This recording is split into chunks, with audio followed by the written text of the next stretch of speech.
Okay, so Assalamu alaikum students. So today we are going to solve the specimen paper P2 for the O levels, that is for year 2023.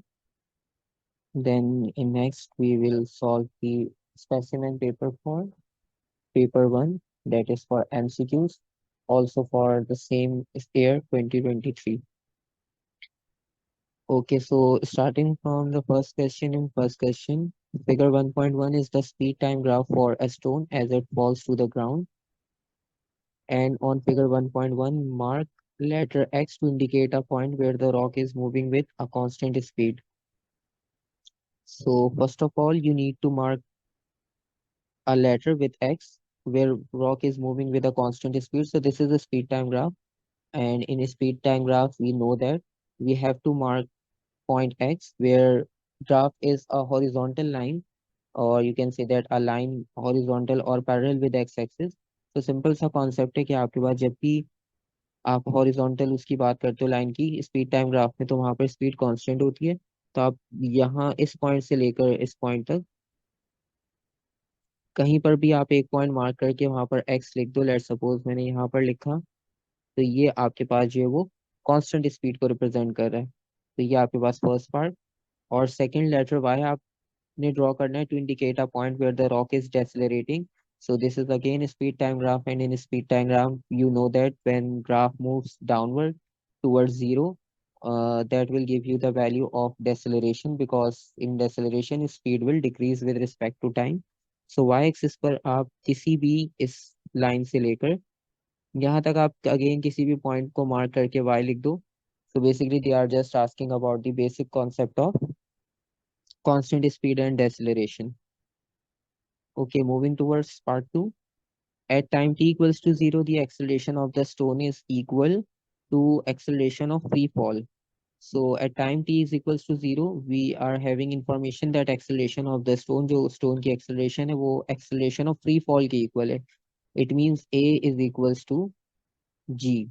Acceleration of free fall की value जो हम 9.8 और sometimes जो 10 use करते हैं, तो वो आपके पास at time t is equals to 0 दोनों equal हैं.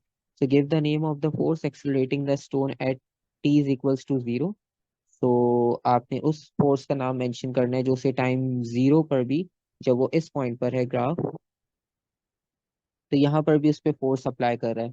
तो सिंपल सा कॉन्सेप्ट है, obviously we are having the weight of a body, और ग्रेविटी की फोर्स जो उसे अपनी डाउनवर्ड पुल करती है किसी भी बॉडी को, सो वेट इज द फोर्स, और you may also right with the reference of the gravity.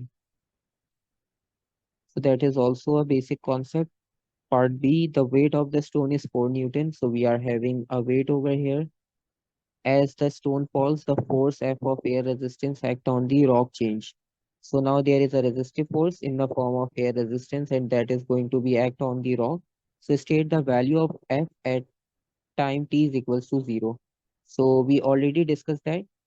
Initially at time t is equals to 0, acceleration is equals to acceleration of free fall.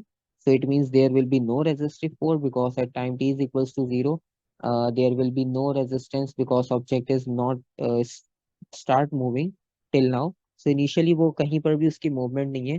So that's why आप simply लिख सकते हो कि initially जो force होगी that will be equal to 0. And second, state the value of f at time t is equals to 10 seconds. So now again move towards the graph and find out the 10 seconds in the graph.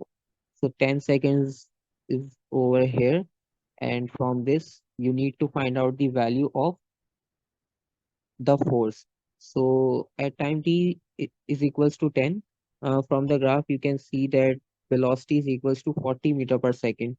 So we are having some values that is like t is equals to 10 second, velocity is equals to 40 meter per second, sorry. And we are having another value, that is weight. Weight is also equals to 4 Newton. So simple सा concept अब ये, जब यहाँ पर body constant उसी speed से move कर रही है, क्योंकि ये जो हमने मार्क किया था, तो यहाँ पर हमने इस ग्राफ को मार्क करने का रीजन ये था कि that body is moving with constant speed. So constant speed से मूव करने का सेम वही कॉन्सेप्ट है कि जो आपके पास बॉडी का वेट होगा, सेम उतनी ही आपके पास रेजिस्टिव फोर्स अप्लाई होगी। तो यहाँ पर बॉडी का वेट आपके पास इंपॉर्टेंट है 4 न्यूटन। तो इसका कॉन्सेप्ट सिंपल सा ये है कि आपके पास जो रेजिस्टिव फोर्स होगी वो भी कितनी होगी, that will also be equal to 4 newton. So concept is again simple, because body constant speed से मूव कर रही है, तो टर्मिनल वेलोसिटी का कॉन्सेप्ट भी आपके पास सेम इसी तरह से होता है कि एयर रेजिस्टेंस वेट को बैलेंस करती है। तो दोनों फोर्सेस आपके पास इक्वल और ऑपोजिट होती हैं। Okay, part third of this question, suggest why f change between t is equals to 0 and t is equals to 10. So simple graph को भी देखकर आप इसको कमेंट कर सकते हो। According to the graph, between 0 and 10, initially body starts moving with increasing speed, then speed of the body becomes constant. So because we are talking about the stone as it falls to the ground, so that is the clear concept of free fall motion or the concept of terminal velocity. Initially we are in increasing speed case, so in first phase the speed of the body is increasing, initially body की speed जो है वो increase करती है, फिर थोड़े time बाद जब एयर रेजिस्टेंस वेट को बैलेंस करना स्टार्ट करती है, तो फिर आपके पास जो स्पीड है उसका चेंज शॉर्ट होना शुरू होता है क्योंकि एक्सेलरेशन भी डिक्रीज होती है। और फिर कुछ टाइम बाद आकर जो है वो दोनों जब फोर्सेस बैलेंस हो जाती है, वेट और एयर रेजिस्टेंस, तो उस कॉन्सेप्ट पर आकर आप लिखते हो कि स्पीड जो है वो आपके पास कांस्टेंट हो गई। तो इनिशियली क्योंकि एक मार्क के लिए तो आप सिंपल सा कॉन्सेप्ट लिख सकते हो, that is due to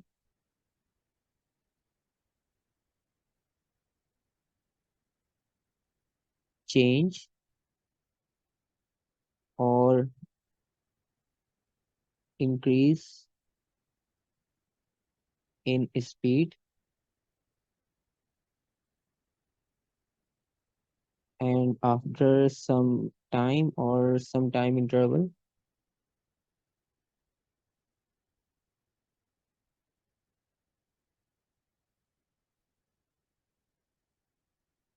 speed will decrease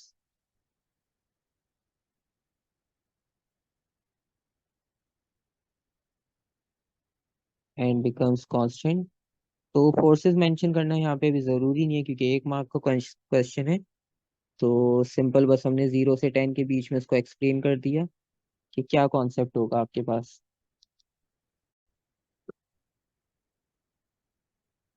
okay student, तो इसके बाद जो पार्ट सी हमारे पास, पार्ट सी में है use figure 1.1, determine the acceleration of the rock at t is equals to 4 seconds.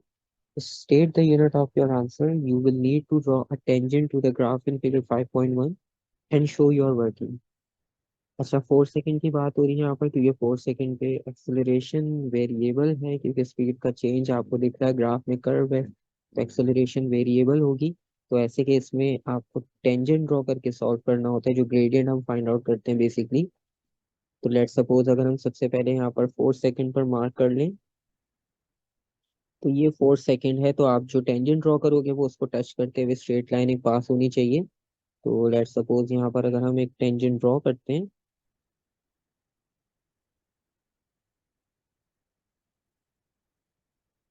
तो टेंजेंट आपके पास जो ड्रॉ होगा,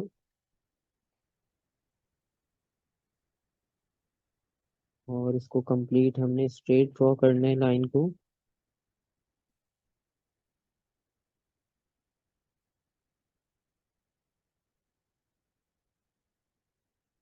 तो ये इस तरह से आपके पास स्ट्रेट टेंजेंट ड्रॉ होगा। ठीक है, अब ये आपने टेंजेंट ड्रॉ कर लिया, अब इसके बाद आप इसमें से कोई भी दो पॉइंट सेलेक्ट करके और फाइनल अपनी वैल्यू फाइंड आउट कर सकते हो। अब लेट्स सपोज हम इसमें इनिशियल और फाइनल ले लेते हैं सिंपल, मतलब हम एक पॉइंट ये सेलेक्ट करेंगे। ठीक है, यहाँ पर टाइम की वैल्यू 0 और जो स्पीड की वैल्यू है वो 10। तो एक वैल्यू हम ये कंसिडर कर रहे हैं यहाँ पर, और सेकंड वैल्यू जो बिल्कुल लास्ट में हम कंसिडर कर रहे हैं वो ये वाली वैल्यू होगी। और यहाँ पे टाइम अराउंड होगा 2, 4, 6, 8, 7। 7 यहाँ कंप्लीट हो रहा है, 7.2।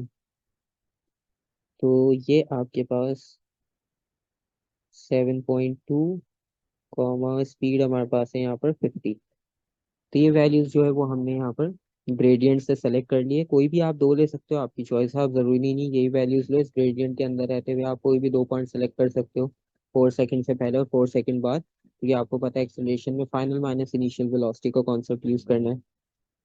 तो अब हमारे पास यहाँ पर ये दो वैल्यूज हैं, इनको एक मिनट में यहाँ फेयर मार्क कर दूं। तो यहाँ पर हमने दूसरे ग्रेडियंट से वैल्यू सेलेक्ट की है 7.2, 50, और यहाँ पर जो सेलेक्ट की है वो 0, 10। ठीक है, ये वाली वैल्यू आ गई हमारे पास। और इसके बाद अब ये वैल्यूज हमने यूज करनी है हमारे एक्सेलरेशन के फॉर्मूला में, और उसकी वर्किंग सिंपल होगी आपके पास। आपको पता है एक्सेलरेशन के फॉर्मूला के लिए आप यूज करोगे a is equals to final minus initial velocity divided by time. लेकिन यहाँ पर क्योंकि हमने ग्रेडियंट फाइंड आउट करना है, तो ग्रेडियंट के लिए हमारे पास जो टाइम और स्पीड की वैल्यूज है वो भी इसी तरह से होगी, टाइम का भी यहाँ पर चेंज आएगा। तो फाइनल वेलोसिटी जो हमने सेलेक्ट की है, तो फाइनल वेलोसिटी हमने 50 कंसिडर की है, और इनिशियल वेलोसिटी जो है वो यहाँ से हमने 10 मार्क की है ग्राफ से। और टाइम की जो वैल्यू है, फाइनल टाइम की वैल्यू 7.2, और इनिशियल जो है वो 0 से स्टार्ट किया है, तो वो 7.2 होगा ऑब्वियसली।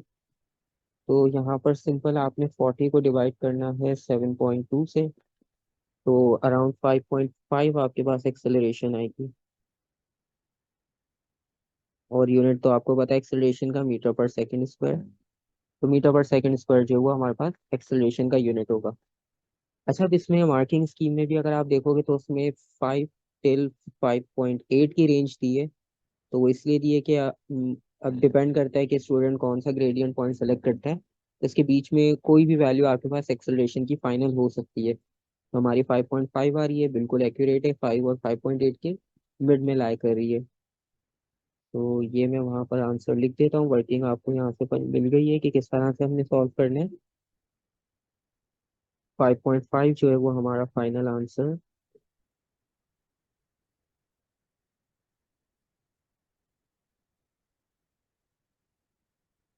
तो एक्सेलरेशन इक्वल है 5.5 मीटर पर सेकेंड स्क्वायर। ठीक है, और उसके बाद next part, the mass of the stone is 408 grams, determine the force of air resistance acting on the rock at time t is equals to 4 seconds, show your working। अच्छा, अब आपने जो है वो फोर्स फाइंड आउट करनी है। Force find out करने के लिए सिंपल, अगर आप फैक्टर देखते हो तो F equals to M A का फॉर्मूला यूज करेंगे हम। और इसमें मास आपके पास गिवन है, सिर्फ इसमें एक चीज का ख्याल रखना है, ग्राम को केजी में कन्वर्ट करना है। और उसके अलावा वरना आंसर में आपके पास मिस्टेक आएगी। और एक्सेलरेशन ऑलरेडी आप फाइंड आउट कर चुके हो। तो 408 को 1000 से डिवाइड कर लेंगे to convert into KG, and rest be multiplied with the value of acceleration. तो that will be equal to multiply by 5.5, 2.2। और क्योंकि अब एक्सेलरेशन में वेरिएशन थी, क्योंकि it depends upon the gradient और the points of the gradient student select from the graph, so the value of force will also in a range. और ECF जो आपके पास होगा वो 2 पॉइंट से लेकर 2.4 तक एक्सेप्टेबल है, हमारे इसके बीच में लाई कर रहा है। तो 2.2 जो है वो हमारे पास फोर्स की वैल्यू होगी, आप मार्किंग स्कीम से भी टैली कर सकते हो, कोई इशू नहीं है। फर्स्ट क्वेश्चन यहाँ पर complete, and moving towards second question. And in second question, figure 2.1 shows a black or car going up a hill on a sunny day.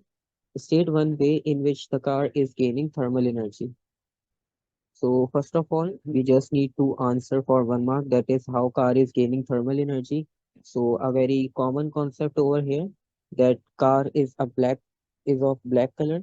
So specific उन्होंने कार का कलर मेंशन किया है और एक sunny day को भी mention किया है। तो आपके पास सिंपल सा हिंट है यहाँ पर कि आपको थर्मल एनर्जी कहाँ से मिल सकती है। सो नॉर्मली आपके पास जो है वो कार में जो फ्यूल बर्न हो रहा है कंबशन प्रोसेस से भी आपको मिल रहा है, और अदरवाइज जो है वो फ्रिक्शन है, रेडिएशन है सन की। तो मल्टीपल ऑप्शन है, आप किसी भी एक को एक्सप्लेन कर सकते हो। सो लेट्स सपोज अगर हम यहाँ पर लिखते हैं कि car gains thermal energy So car is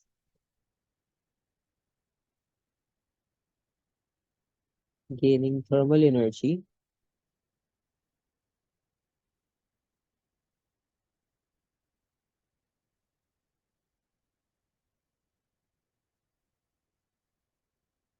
by combustion or by fuel burning, and other multiple options are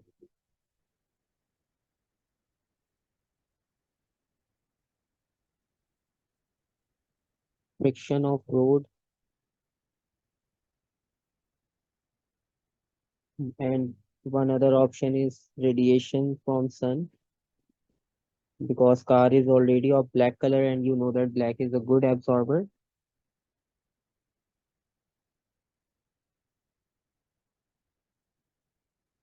तो मल्टीपल ऑप्शंस हैं, आप किसी भी एक पॉइंट को एक्सप्लेन कर सकते हो, sub two U. Second part on one, on way in which the car is losing thermal energy. So now you have to explain state one way in which car is losing thermal energy. So now we have to write that how car is losing thermal energy. So car is losing thermal energy because we studied different mode of heat transfer. So among all those process, we are having one process which is known as convection process. So by means of the air molecules, car is losing thermal energy, or some other options are that fumes or heat emitted by the hot car, because there is a black color. So black color is good absorber and a good radiator also, or emitter. So by mean of convection, or heat is going to be absorbed by surrounding, because heat will always transfer from high hot body to cold body. So multiple options are there. So you can write as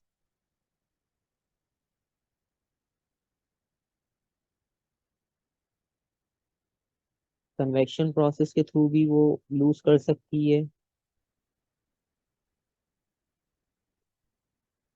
और आप multiple इसमें लिख सकते हो कि heat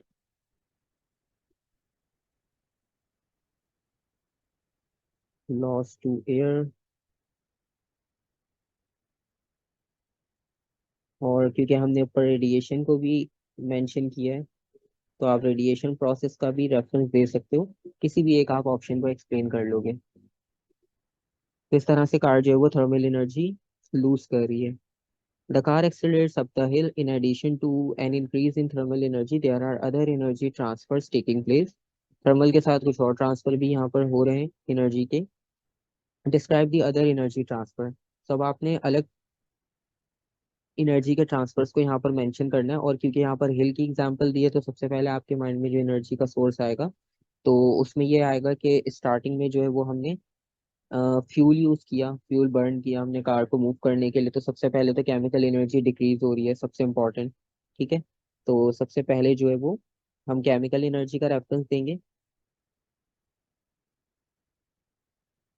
और chemical energy क्योंकि time to time fuel burn हो रहा है, तो केमिकल एनर्जी हमारे पास डिक्रीज हो रही है.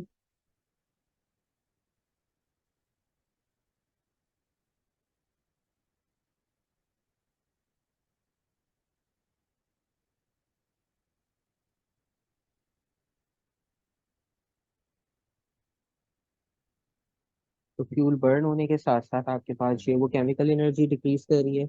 और उसके अलावा अब क्योंकि हम हाइट पर जा रहे हैं, तो हाइट पर जाने का मतलब ये है कि जो ग्रेविटेशनल पोटेंशियल होगा या पोटेंशियल एनर्जी होगी, वो इंक्रीज होगी.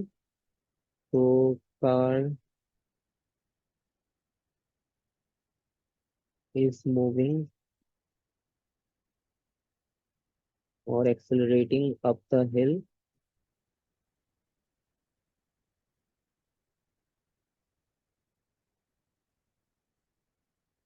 तो पोटेंशियल एनर्जी और gravitational energy will increase.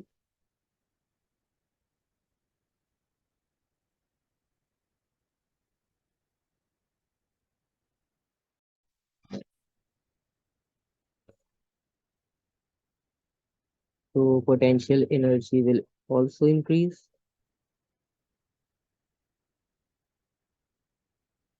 And further, if we talk about, so car is accelerating, so it is also gaining kinetic energy, because kinetic energy is due to the motion of a body. So during the acceleration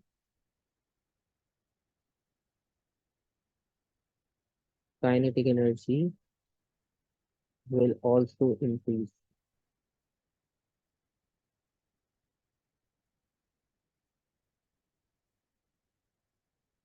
So this is the concept.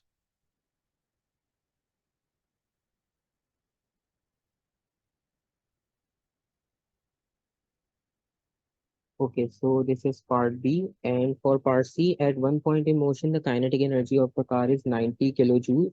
So we are having kinetic energy of 90 kilojoules and the mass. तो mass की value हमारे पास यहाँ पर आ गई है, kinetic energy की value आ गई है यहाँ पर, और we have to calculate the speed of the car. बहुत सिंपल सा कॉन्सेप्ट है. काइनेटिक एनर्जी का सिंपल फॉर्मूला आप यूज करोगे. So kinetic energy is equals to half M V square and we have to calculate the speed. So formula will be like twice of kinetic energy divided by mass under root is equals to speed. So kinetic energy 90 kilojoules है, तो kilo को convert करना है, 90,000 हो जाएगा वो. So speed will be equal to under root 2 times 90,000 divided by the mass, and mass is 800 kg. तो simple आप यहाँ पे कैलकुलेशन कर लोगे, और कैलकुलेशन करने के बाद जो आपके पास फाइनल आंसर होगा, तो that will be equal to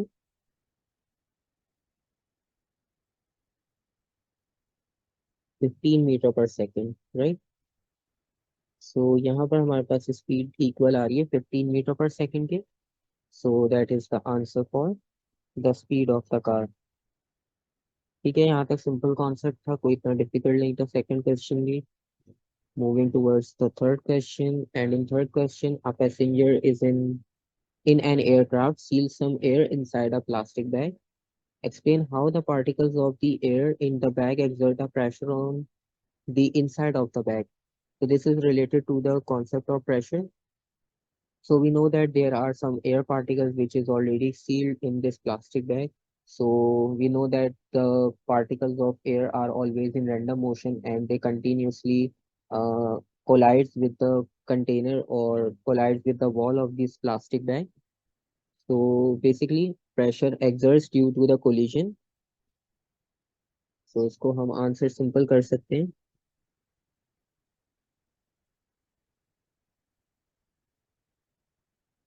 Particles of air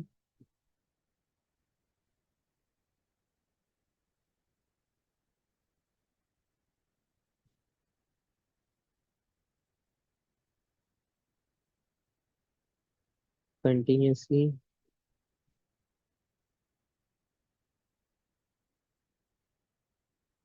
with the wall of the bag, और जब वो कोलाइड करेंगे तो उस कोलिजन में जो है वो फोर्स अप्लाई होगी एक स्पेसिफिक एरिया पे, जो प्लास्टिक बैग का टोटल एरिया होगा उसमें जिस एरिया पे जाकर वो कोलाइड कर रहा है, तो प्रेशर इक्वल होता है फोर्स पर यूनिट एरिया के. सो पार्टिकल्स विल क्रिएट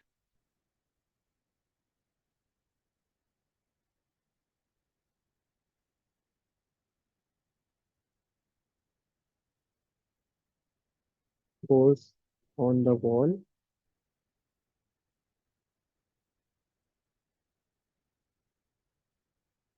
और area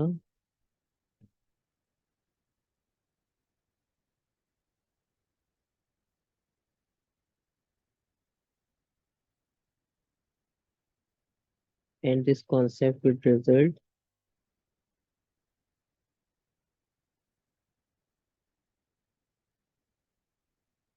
in the pressure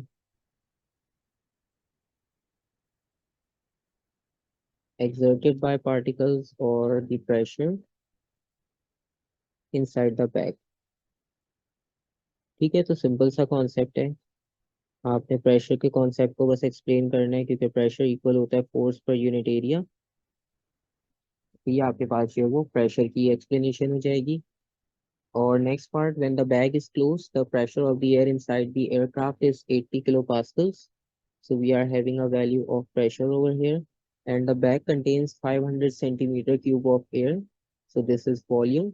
When the aircraft is on the ground, the pressure of the air inside the aircraft is, so we are having another value of pressure. So this will be P2.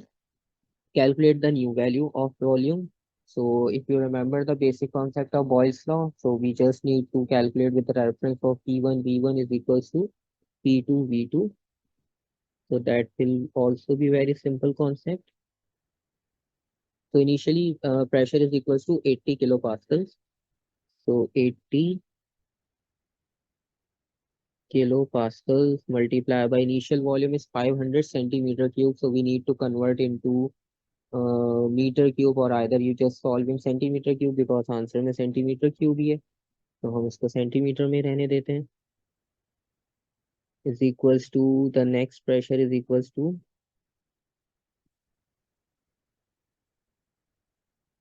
और अब क्योंकि दोनों kilo Pascal's में आप चाहो तो simple 80 और 100 को डिवाइड भी कर लो, किलो और किलो कैंसिल आउट हो जाएगा, तो एज सच कोई इशू नहीं है. और V2 हम फाइंड आउट कर रहे हैं, तो सिंपली आपके पास यहाँ पर जो फाइनल वैल्यू होगी तो that will be equal to, इसे हम कैंसिल आउट ही कर लेते हैं simple, 80 divided by 100 multiply by 500. So this will be equal to 40 and 400. So that will be very simple. So 400 centimeter cube is the answer, because unit उन्होंने centimeter cube में mention किया, तो हमें जरूरत नहीं है यहाँ convert करने की. Okay, state one assumption that you made in your calculation of part one.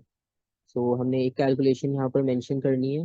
तो अब हमें कैलकुलेशन का पता है कि हमने जो है वो बॉयल्स लॉ यूज़ किया. बॉयल्स लॉ में हमें पता है कि टेम्परेचर को हम कांस्टेंट रखते हैं. यहाँ पे टेम्परेचर जो है वो हमने कहीं भी इसको इंक्लूड नहीं किया. तो एक अजम्पशन हमारे पास ये थी कि ये फॉर्मूला जब भी हम यूज़ करते हैं तो उस वक्त टेम्परेचर आपके पास कांस्टेंट होना चाहिए. तो जो अजम्पशन हम यहाँ पर कर रहे हैं, तो उसमें जो है वो हम टेम्परेचर को कांस्टेंट रख रहे हैं. तो अजम्पशन भी वेरी सिंपल कि temperature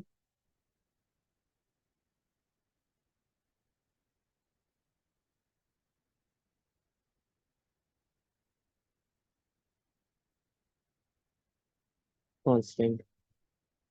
That is also the statement of the Boyle's law. Pressure is inversely proportional to volume if temperature kept constant. And in part C, the point plotted on the graph in figure 3.2 shows the initial pressure and volume of the air inside the bag. Sketch a line on figure 3.2 to show how the volume of the air changes as the pressure increases. So you need to draw a line that how the volume of the air changes as the pressure increases. So we know that if we increase the pressure, so volume will decrease because pressure is inversely proportional to volume. So if pressure is increased, so it means graph is moving towards right hand side because pressure is increasing, and volume is decreasing, so it means graph will simultaneously move in downward direction. So there will be a line which is passing or starting from 80 kilopascals or 500 centimeter cube towards the new value that we have find in the previous part, which is equals to 400. So हमने इसको 400 तक लेकर आना है, और pressure जो है वो वहाँ पर 100 था, तो हमने इस पॉइंट तक उस लाइन को ड्रॉ करना है. एटलीस्ट यहाँ तक ड्रॉ करना है क्योंकि ये वैल्यूज तो हमारे क्वेश्चन में भी थी. फिर वो लाइन आगे कैरी फॉरवर्ड होगी, तो यहाँ पर आप एक कर्व लाइन ड्रॉ कर लोगे. और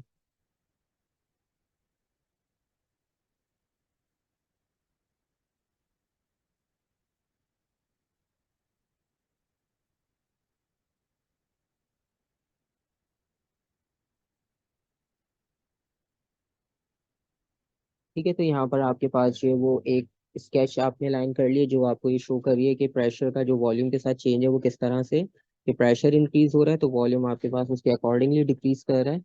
और ये आपके पास जो है वो इनिशियल और फाइनल प्रेशर के अकॉर्डिंगली हमने ग्राफ को कंप्लीट कर लिया. तो ये प्रेशर से रिलेटेड, गैसेस से रिलेटेड कुछ सेक्शन था. That was also not much difficult. Okay, in question number 4, one type of renewable energy source is shown in figure 4.1। ठीक है, तो एक सोर्स हमारे पास गिवन है, ये रिन्यूएबल एनर्जी सोर्स है, और आपने सबसे पहले इसका नाम मेंशन करना है। सो सिंपल, यहाँ पे क्रैक्स इन हॉट रॉक्स और रॉक से जो हमें एनर्जी मिलती है यहाँ पर, और जिसको हम यूटिलाइज करते हैं अपनी डेली लाइफ में दूसरी फॉर्म में कन्वर्ट करने के लिए, तो सिंपल सा कॉन्सेप्ट है। जो हमें रॉक से थर्मल एनर्जी मिल रही है, या जिस टाइप की भी एनर्जी का सोर्स हमें मिल रहा है, तो हम उसको नॉर्मली यूज करते हैं, and that source is known as geothermal.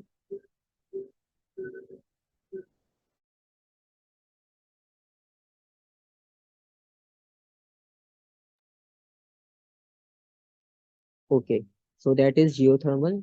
So यहाँ पर हम जियोथर्मल एनर्जी का सोर्स यूज कर रहे हैं। और नेक्स्ट पार्ट ये है कि 1000 kg of cold water at room temperature of 20 degrees Celsius is pumped down to the hot rocks. So initially we are having a value of mass, and temperature is equals to 20 degrees is pumped down to the hot rocks. The water returns partially as steam and partially as hot water. क्योंकि नीचे temperature high है, तो कुछ part हमें steam की form में मिलेगा water का, कुछ हमें जो है वो लिक्विड फॉर्म में मिलेगा। The steam and the hot water are both at 100 degree Celsius. So ये अब हमारे पास एक और टेम्परेचर की वैल्यू हो जाएगी, इसको हम 1 मार्क कर लेते हैं, और इसको 2। Specific heat is also given in the question, that is constant value for water. Calculate the energy needed to heat 1000 kg of water from 20 degree to 100 degree. So simple, हमारे पास टेम्परेचर का change यहाँ पर mention है, that is delta theta 100 minus 20। तो simple concept है, specific heat उन्होंने दिया आपको, तो स्पेसिफिक हीट का फॉर्मूला यूज करेंगे, and the formula for specific heat is equals to the amount of energy required to change a unit mass or to increase the temperature of a unit mass to 1 degree Celsius or Kelvin. So simple, हमने energy find out करना है, so we shift all the values on left hand side, Cm delta theta is equals to the energy we required, so just multiply all the values. So 4200 multiply by the mass, that is 1000 kg, multiply by the change of temperature, that is 80 degrees, 100 minus 20. So we just need to multiply all these values and you will get answer. The energy will be equal to 3.4 joules, right? So this is the answer for the energy.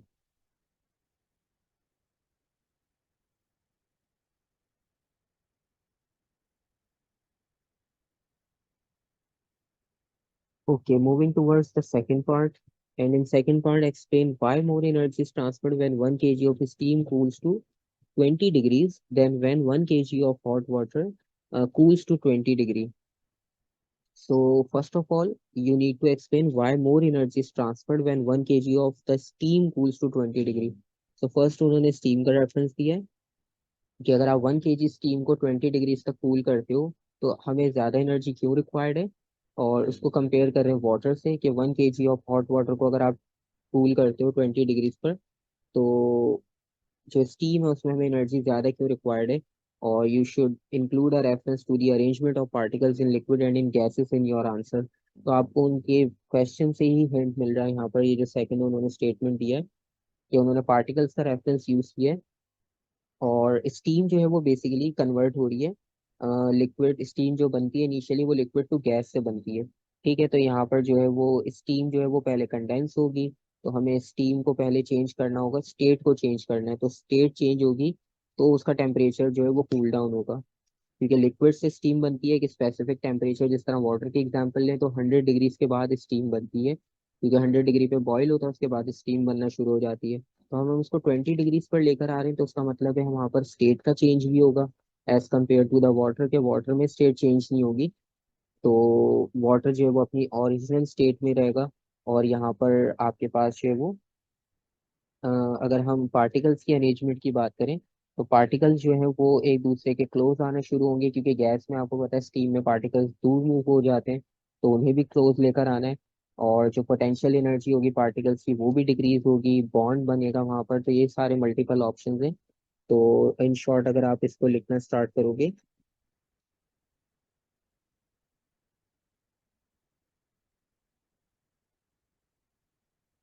तो steam को जो है वो condense करना होगा।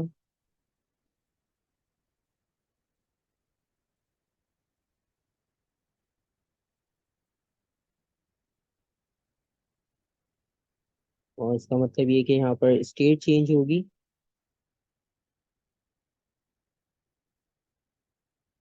Change of state from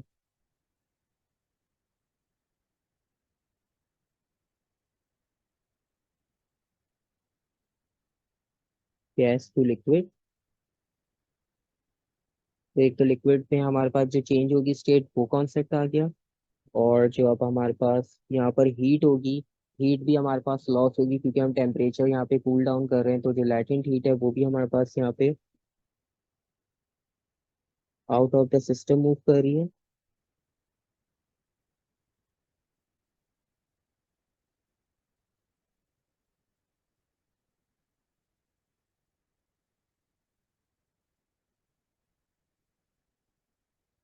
और last particle का reference हमने इंक्लूड करना है। तो पार्टिकल्स जो है वो हमारे पास एक दूसरे के क्लोज आएंगे तो उनका बॉन्ड स्ट्रॉन्ग करना है हमने, तो पोटेंशियल एनर्जी डिक्रीज होगी।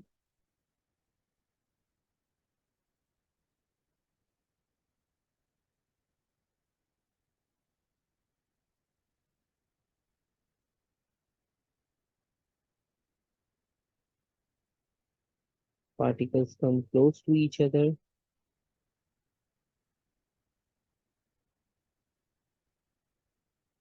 And potential energy of the particles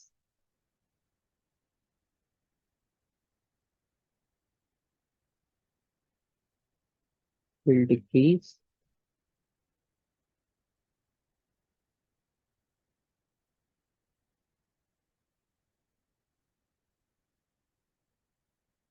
make a bond between particles. तो ये हमारे पास कॉन्सेप्ट हो जाएगा कुछ इस तरह से कि जिसकी वजह से हमें एनर्जी ज़्यादा रिक्वायर्ड होगी, स्टेट चेंज हो रही है और ये सब हमारे पास प्रोसेसेस हैं, इसकी वजह से हमारे पास ये कॉन्सेप्ट होगा।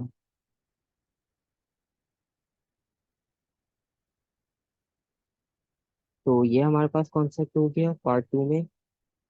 और ये हमारे पास थर्मल का भी क्वेश्चन कंप्लीट हो गया यहाँ पे। और उसके बाद नेक्स्ट अब हम देखते हैं लाइट का सेक्शन है। और लाइट में अगर हम देखें सबसे पहले हमारे पास कुछ ग्लास ब्लॉक गिवन है, कुछ एंगल्स मेंशन है। और उसके बाद है refractive index of the glass is 1.6। Refractive index की वैल्यू गिवन है। And the light travels in the glass and is incident on side X Y at P. और आई थिंक ये पास्ट पेपर के क्वेश्चन में भी repeated है, किसी year में एग्जैक्ट ईयर याद नहीं है। तो एंगल भी गिवन है यहाँ पर 60 डिग्रीज। और underline all the terms that describe a wave of light. तो लाइट की नेचर को बेसिकली पहले हमने एक्सप्लेन करना है। और उसको एक्सप्लेन करने के लिए जो बेसिक कॉन्सेप्ट है लाइट के लिए, तो लाइट सबसे पहले इलेक्ट्रोमैग्नेटिक होती है। तो इलेक्ट्रोमैग्नेटिक नेचर होगी और ट्रांसवर्स। तो ये हमारे पास दो कॉन्सेप्ट्स आ गए। और उसके बाद ये है पार्ट बी में, at the point where the light enters the glass the angle of refraction is r, calculate angle r. तो angle of refraction find out करना है हमने, जो कि यहाँ पर ये अननोन है। और एंगल ऑफ इंसिडेंस गिवन है आपके पास और रिफ्रैक्टिव इंडेक्स मेंशन है।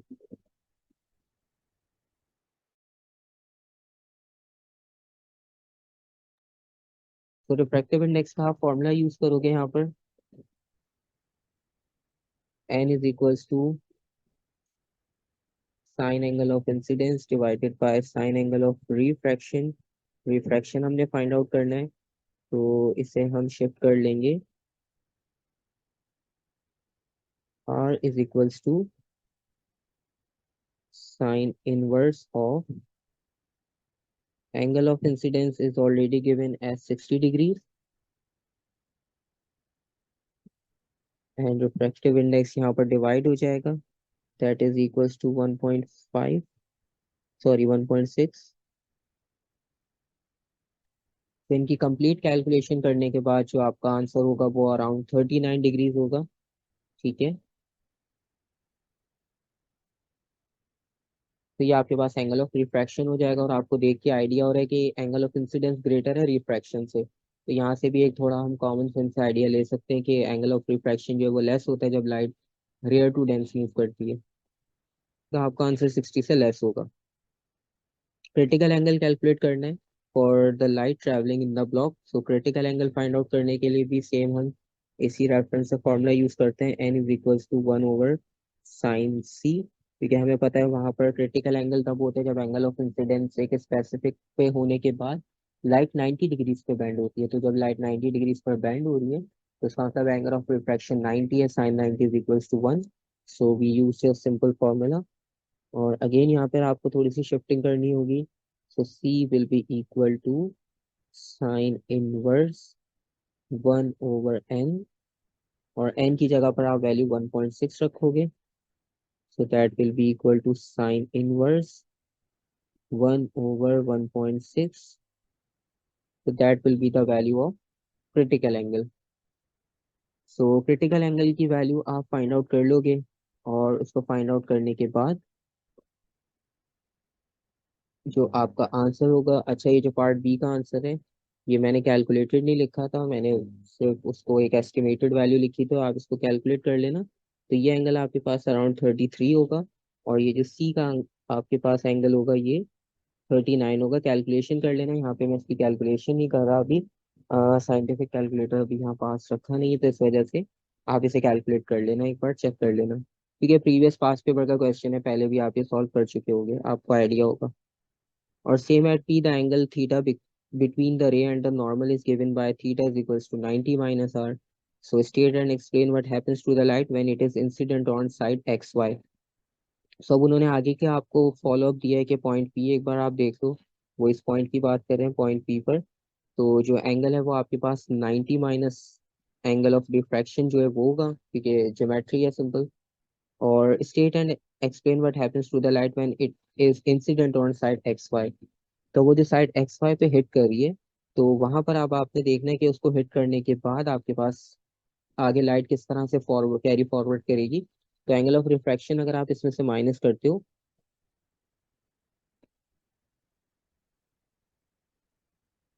तो that will be equal to 57 degrees.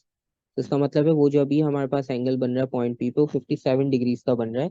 So 57 degrees जो है वो आपके पास यहाँ पर वो न्यू हमारे पास एंगल ऑफ इंसिडेंस होगा, जो अब उससे आगे लाइट जो है वो कैरी फॉरवर्ड करेगी। अच्छा, अब हमारे पास क्रिटिकल एंगल की वैल्यू आई है 39। तो इसका मतलब है अभी जो हमारा एंगल ऑफ इंसिडेंस है न्यू, जो कि हम डेंस टू रेयर जा रहे हैं, अब ये वाला तो एक पार्ट हो गया, इसमें इंसिडेंस और रिफ्रैक्शन हमने कर लिया। अब हम इस लाइट की बात कर रहे हैं, तो अब ये हमारा क्रिटिकल एंगल होगा। अब इसके आगे हमने देखना है कि लाइट किस तरह कैरी फॉरवर्ड होगी। तो अब क्योंकि हमारा जो एंगल है वो ग्रेटर बन रहा है क्रिटिकल एंगल से, 39 क्रिटिकल था, हमारे पास 57 वैल्यू आ रही है। तो जब भी एंगल ग्रेटर होता है क्रिटिकल एंगल से तो लाइट जो है वो कम्प्लीटली रिफ्लेक्ट हो जाएगी। इसका मतलब है लाइट आपके पास टोटल इंटरनली रिफ्लेक्ट करेगी। रीजन आपको मिल गया कि वैल्यूज थी हमारे पास, तो वैल्यूज का रेफरेंस हम यूज करके आंसर लिख सकते हैं। सो यहाँ पर जो एंगल ऑफ इंसिडेंस होगा हमारा new, angle of incidence is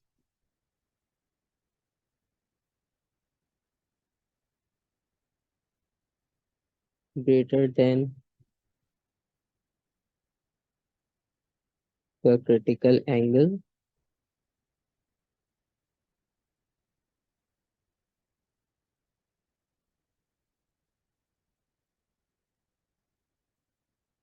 तो लाइट रे विल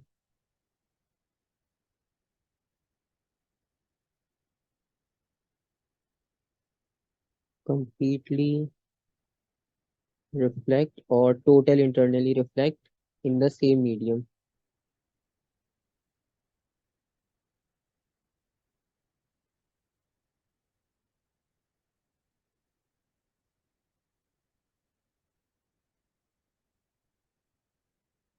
तो हमने लॉजिक भी दे दिया और लाइट का हमने आगे पाथ भी बता दिया कि लाइट किस तरह कैरी फॉरवर्ड करेगी।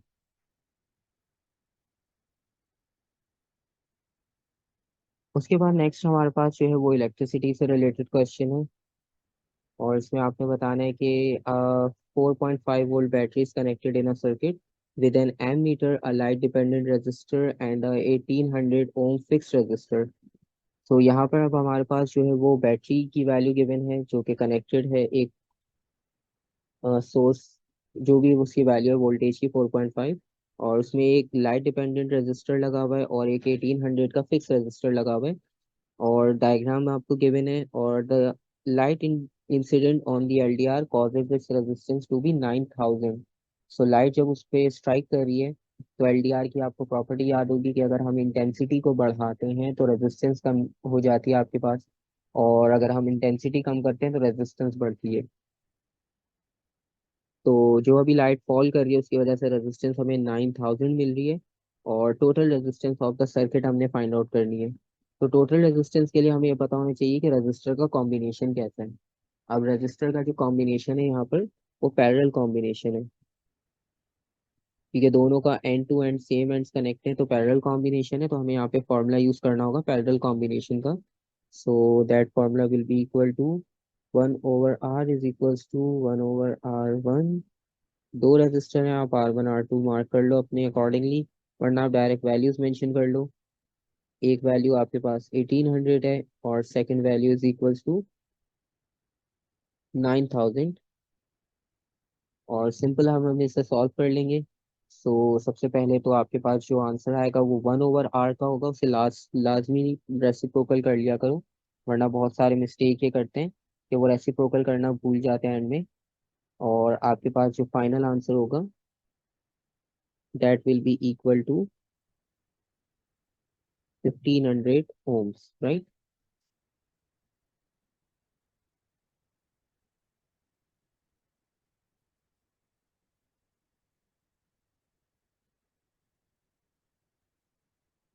Okay, part two, the reading on the ammeter. अब करंट की वैल्यू हमने फाइंड आउट करनी है बेसिकली कि एमीटर क्या रीडिंग नोट करेगा।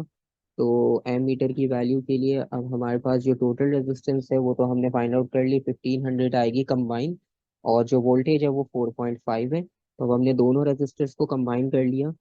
तो अब जो हमारी एमीटर की रीडिंग होगी वो हम सिंपल कैलकुलेट कर सकते हैं, क्योंकि अभी हमारे पास दोनों वैल्यूज फिक्स थी तो फिक्स रजिस्टर है, हम ओम्स लॉ अप्लाई कर सकते हैं। So V is equals to I R, और हमने करंट फाइंड आउट करना है, तो वोल्टेज को सिंपल डिवाइड कर लेंगे रेजिस्टेंस से, और that will be equal to voltage is equals to 4.5 divided by the resistance that is equals to 1500, और दोनों को डिवाइड करने के बाद जो वैल्यू होगी हमारे पास that will be equal to 0.003।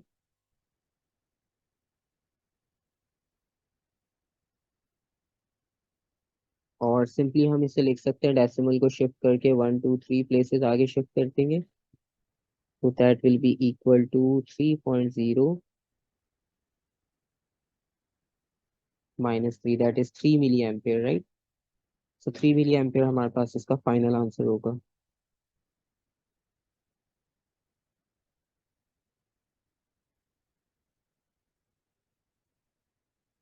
Okay, part B. A very bright lamp is switched on and the intensity of the light incident on the LDR increases। और जब ब्राइट लाइट है उसको हमने स्विच ऑन किया है और इंटेंसिटी ऑफ लाइट जो है वो अब हमारे पास इंक्रीज कर रही है एलडीआर पे। और state and explain what happens to the current in the LDR, what happens to the current and explanation. तो अभी हमने डिस्कस किया था कि जब लाइट आपके पास इंक्रीज होती है तो रेजिस्टेंस जो होती है वो डिक्रीज होती है, इनवर्सली चलते हैं ये, और वोल्टेज जो है वो भी डिक्रीज हो जाता है। रेजिस्टेंस वोल्टेज डायरेक्टली होते हैं और लाइट की इंटेंसिटी इनवर्सली होती है। तो अब हमने लाइट इंक्रीज की है तो हमने करंट के बारे में बताना है कि करंट की वैल्यू क्या होगी। तो आपके पास जब एलडीआर की इंटेंसिटी लाइट की हम इंक्रीज करें तो रेजिस्टेंस डिक्रीज होगी, और आपको पता है जब रेजिस्टेंस डिक्रीज होती है तो करंट की वैल्यू आपके पास इंक्रीज हो जाती है। So the value of electric current will increase, and the reason is that कि रेजिस्टेंस की वैल्यू यहाँ पे डिक्रीज कर रही है, इस वजह से करंट की वैल्यू आपके पास इंक्रीज हो जाएगी। Next, state and what happens to the current in the 18 ohm resistor. अब 18 ओम रेजिस्टेंस का बताना है। अब 18 ओम रेजिस्टर तो फिक्स था, वो लाइट पे डिपेंड नहीं करता, उसको फर्क नहीं पड़ता है कि क्या आपके पास कनेक्शन है क्या नहीं है, तो उसकी वजह से उस पर कोई इफेक्ट नहीं आएगा। there will be no change takes place in the value of electric current for 1800 ohm resistor. Explanation ये है कि हमने ईएमएफ को चेंज नहीं किया और ये एलडीआर के साथ इस पर डिपेंड नहीं करता, तो नॉट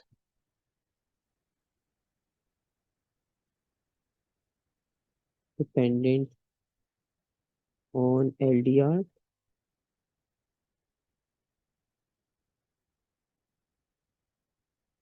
और ईएमएफ हमारे पास चेंज नहीं हुआ है, ईएमएफ कांस्टेंट है।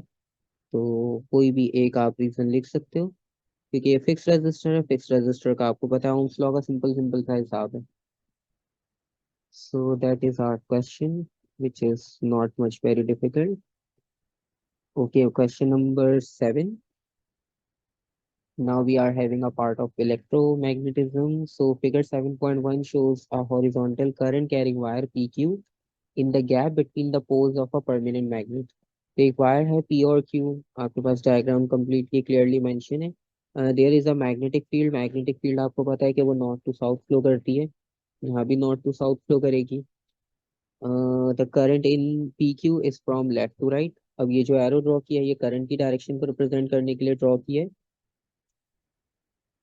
और मैग्नेटिक फील्ड जो होगी वो नॉर्थ टू साउथ फ्लो करेगी। Describe the effect of the magnetic field on P Q.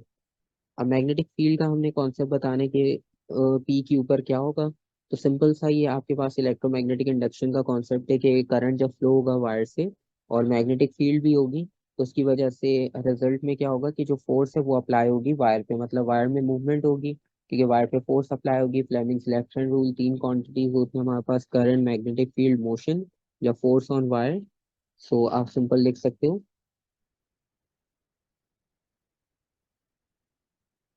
When a current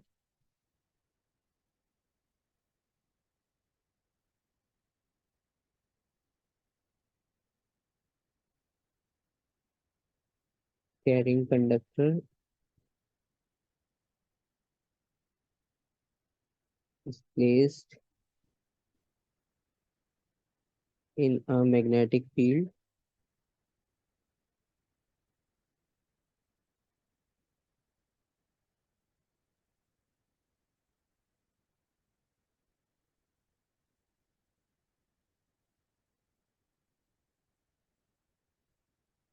so there will be a force applied on it,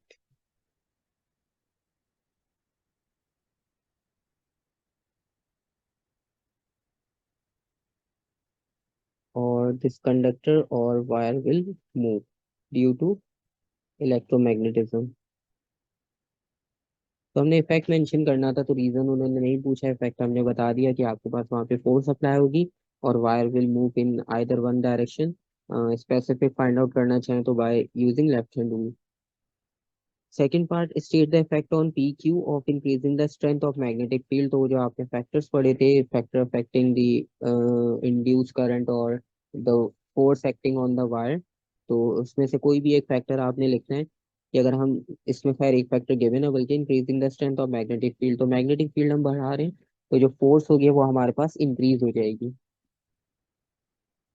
या आप कह सकते हो कि जो मूवमेंट होगी वायर की वो आपके पास जो फास्ट हो जाएगी। तो force on the wire will increase,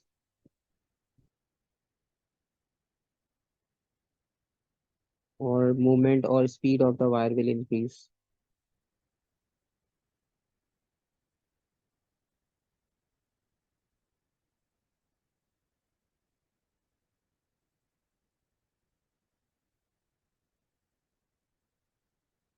Okay, so in part B, figure 7.2 shows part of a torch. The torch does not contain a battery. Okay, so we are having a torch and it does not contain a battery. The torch is shaking and this causes the magnet to move backward and forward through the coil. So torch में एक magnet, और जब torch को हमने move किया तो magnet भी to and fro move कर रहा है वहाँ पर। So explain why an EMF is induced across the coil when the magnet moves. तो अब जो हमने ऊपर कॉन्सेप्ट किया ये इसका ऑपोजिट है, वहां पर हम फोर्स प्रोड्यूस करते थे, यहाँ पर हम फोर्स को अप्लाई कर रहे हैं। तो यहाँ पर जो आपको पता है वैल्यू होगी वो इंड्यूस करंट की होगी, और that is also a concept related to electromagnetic induction. So that is also very simple. क्योंकि जब मैग्नेट मूव करेगा तो due to change of magnetic flux और magnetic field lines cutting out the coil will be changed, so it will result in the electromagnetic induction or the induced current, right? So you may write it as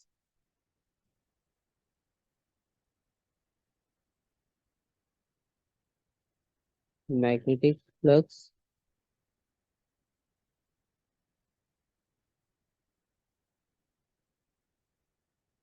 to the coil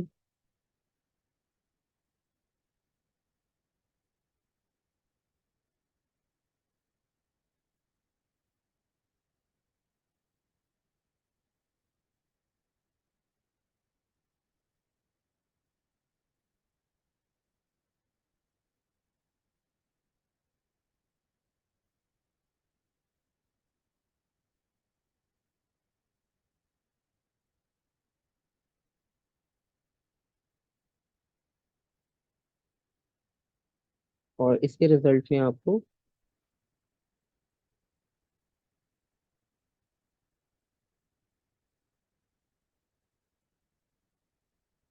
induced EMF मिलेगा।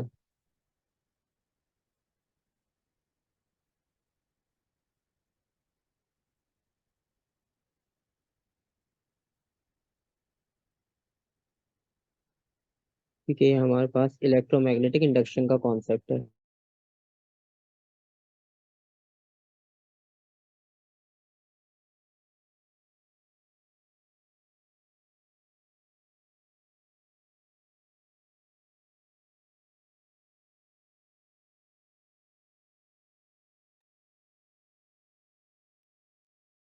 और इसके बाद state one way to increase the induced EMF, पहले उन्होंने खुद से एक reason दिया था, अब हमें भी एक रीजन खुद से बताना है।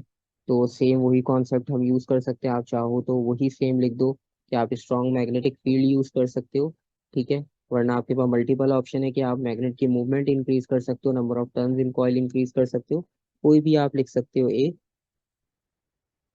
तो मैं यहाँ पर लिख रहा हूँ इंक्रीज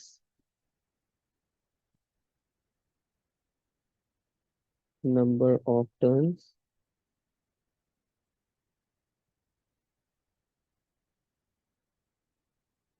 इन अ कॉइल, ठीक है। तो हम नंबर ऑफ टर्न्स यहाँ पर इंक्रीज कर देंगे।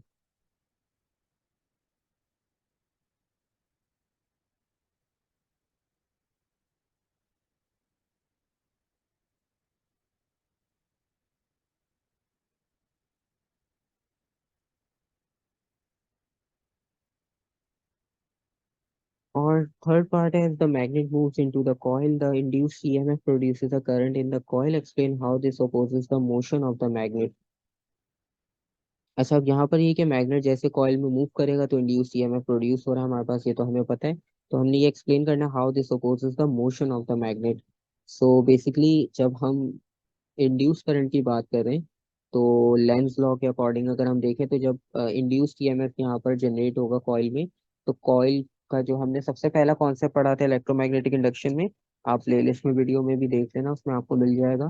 तो कॉइल में भी जब आपके पास करंट फ्लो करता है तो उसके अराउंड जो है वो मैग्नेटिक फील्ड जनरेट होती है। तो एक मैग्नेटिक फील्ड तो हमें मैग्नेट की मिल ही रही है, कॉइल की भी मैग्नेटिक फील्ड होगी।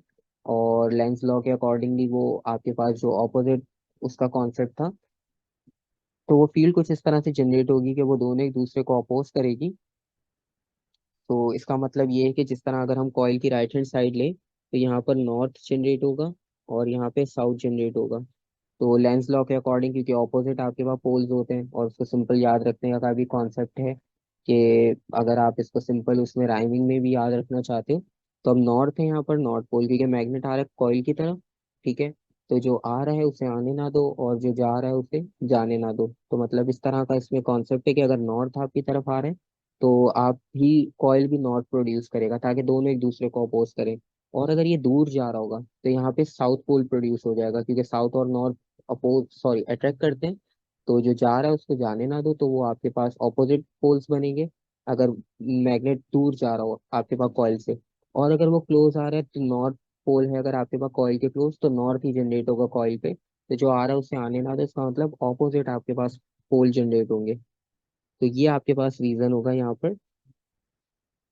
तो सबसे पहले आपने बताना है कि मैग्नेटिक फील्ड बन क्यों रही है। तो वो जो हमारे पास इंड्यूस करंट था उसकी वजह से मैग्नेटिक फील्ड बनेगी।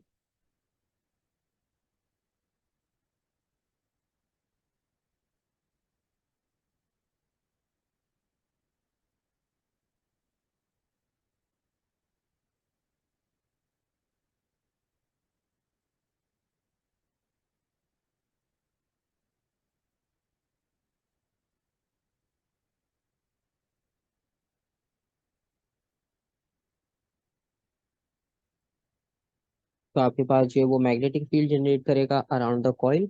और जो अब ऑपोजिट का यहाँ पे कॉन्सेप्ट है तो वो ये है कि जो नॉर्थ पोल होगा वो राइट हैंड साइड पर होगा, यानी नॉर्थ के बिल्कुल साथ।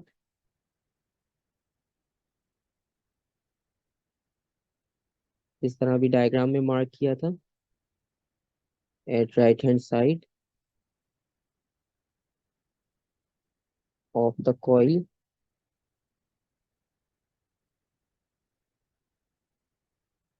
And we know that the same poles will repel each other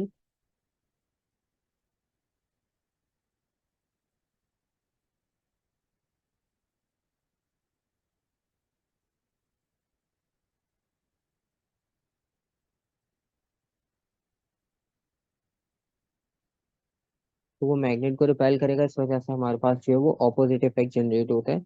simple lands law का आपका कॉन्सेप्ट है।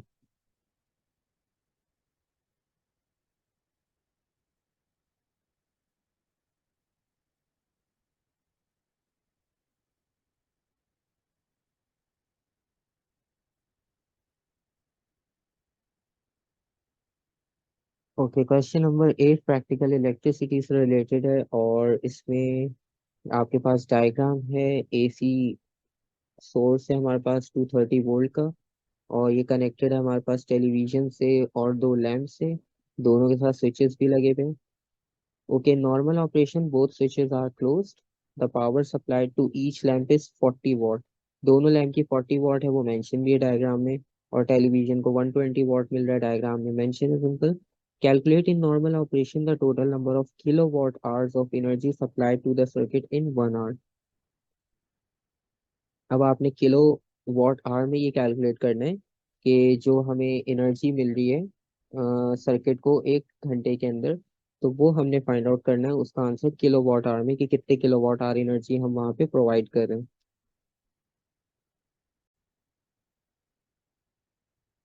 अरे सिंपल, आपने यहाँ पर किलो वॉट आवर में फाइंड आउट करना था कि कितना number of kilowatt hour होगा यहाँ पर। उसके लिए पहले हमें टोटल पावर चेक करनी है कि टोटल पावर हमारे पास कितनी है। तो अगर हम टोटल पावर पहले यहाँ पर चेक कर लें, तो टोटल पावर जो है वो इक्वल होगी 120 टेलीविजन की और 40 लैम्प की। तो टोटल पावर हमारे पास इक्वल है यहाँ पर 200 वॉट। तो total power is equal to 200 watt. और अब यहाँ पर एनर्जी सप्लाइड की बात हो रही है 1 आवर में, तो एनर्जी के लिए हम सिंपल फॉर्मूला यूज करते हैं, energy is equals to V I T. और वी आई को अगर हम पावर की इक्वल सब्सटीट्यूट करते हैं तो V is equals to P T. तो पावर इक्वल है 200 के टाइम 1 आवर्स का है। 1 आवर्स का मतलब ये है कि इसको हम कन्वर्ट कर लेंगे, क्योंकि अब इसमें बल्कि कन्वर्ट नहीं करना, 1 आवर की बात हो रही है, 1 आवर यहाँ पे मेंशन है। तो कन्वर्ट जिसको करना है वो आपको पावर को करना है। पावर को हम डिवाइड करेंगे बाय 1000, क्योंकि इसको किलो वॉट में लेकर आना है। अभी पावर जो है वो वॉट में है, किलो में करने के लिए डिवाइड बाय 1000 करेंगे इसको, क्योंकि हम स्मॉल यूनिट से लार्ज में जा रहे हैं तो हमें डिवाइड करना होगा। So that will be equal to 0.2 kilowatt hour. तो ये आपके पास जो है वो कॉन्सेप्ट होगा, जो एनर्जी सप्लाई हो रही है 1 घंटे में उसको फाइंड आउट करने का कॉन्सेप्ट।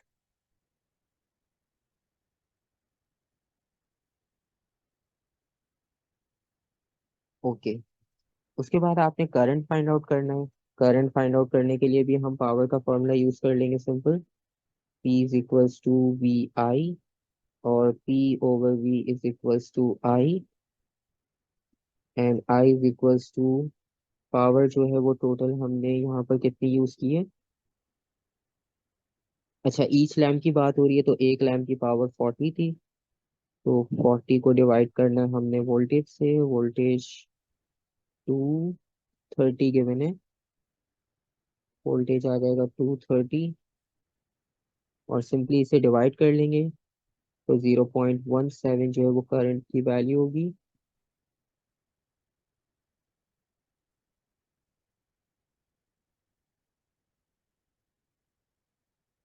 तो ये हमारे पास जो है वो इलेक्ट्रिक करंट की वैल्यू होगी।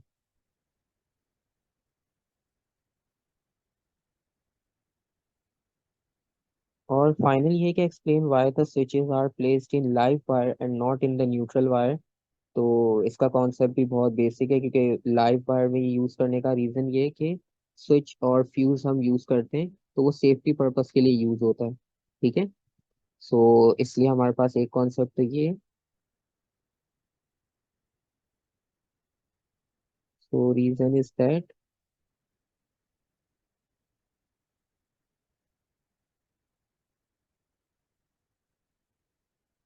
when switch is open,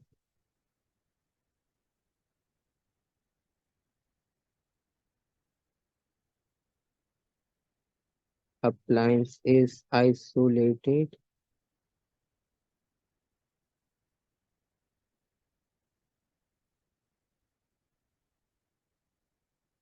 from high voltage,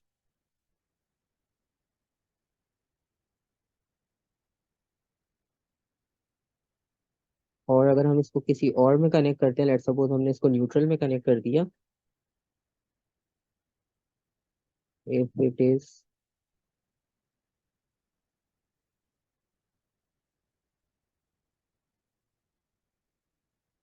installed in neutral wire,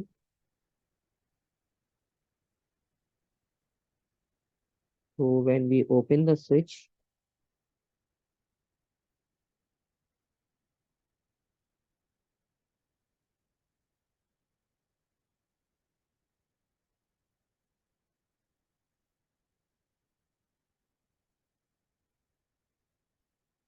appliance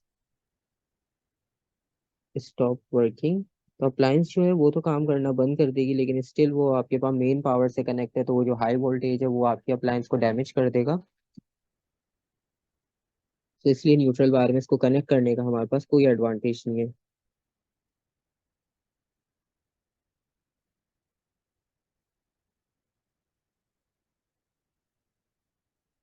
but it remains connected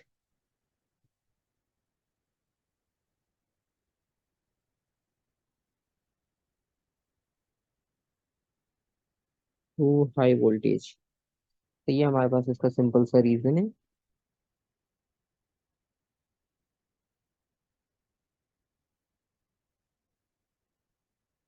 इसमें हम ये बता रहे हैं कि हम इसको लाइव वायर से क्यों कनेक्ट करते हैं।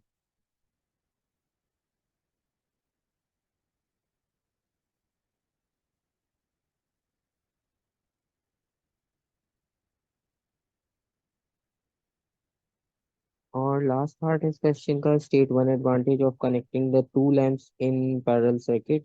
तो जब हम पैरेलल सर्किट में कनेक्ट करते हैं तो उसका हमने रीजन बताना है कि हमारे पास क्या ऐसा एडवांटेज होगा कि अगर हम पैरेलल में इसमें कनेक्ट करते हैं।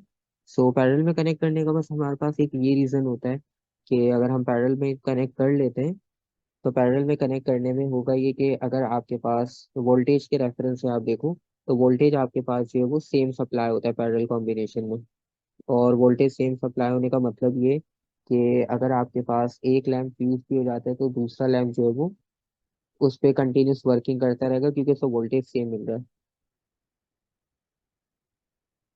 तो if one lamp fails,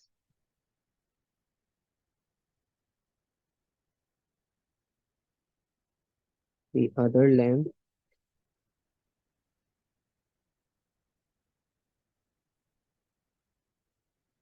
still in working,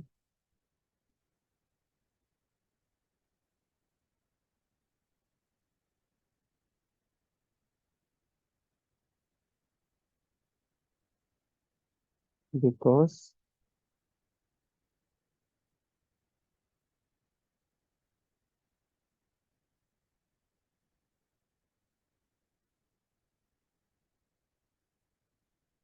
remains the same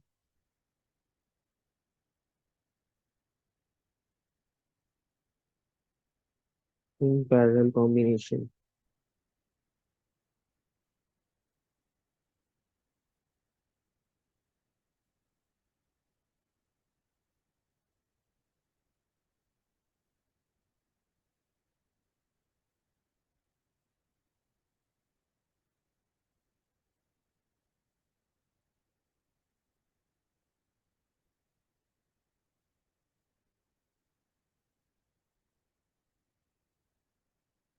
तो ये आपके पास इस क्वेश्चन का भी कंप्लीट सॉल्यूशन हो गया, दैट इज पार्ट सी। और नेक्स्ट हमारे पास न्यूक्लियर का क्वेश्चन है।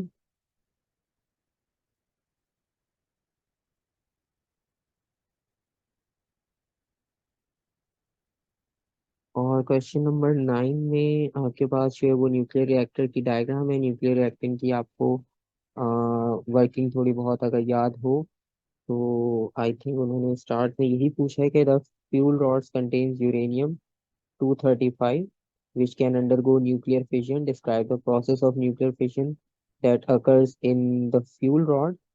Your description should include the role of neutrons in the process.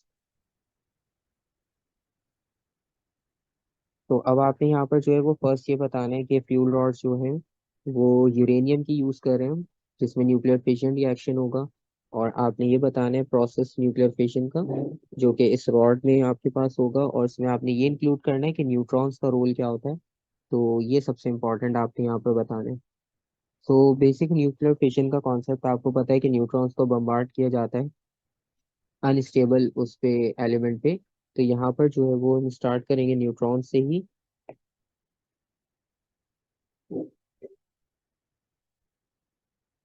So neutrons are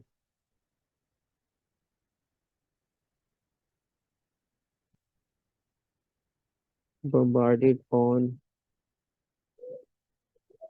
uranium atoms.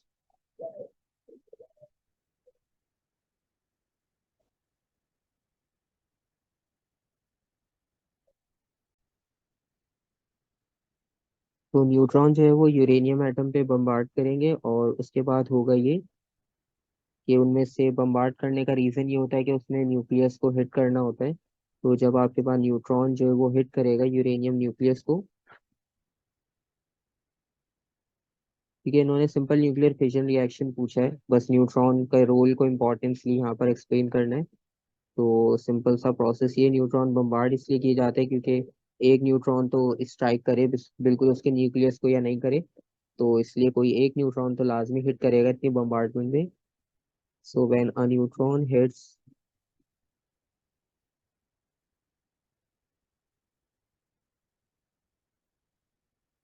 Uranium nucleus, तो यूरेनियम स्प्लिट हो जाएगा।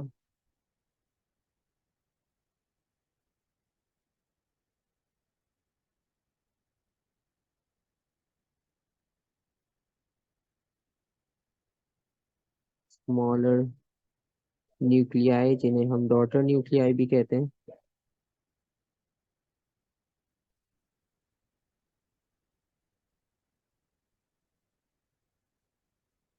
और इस प्रोसेस में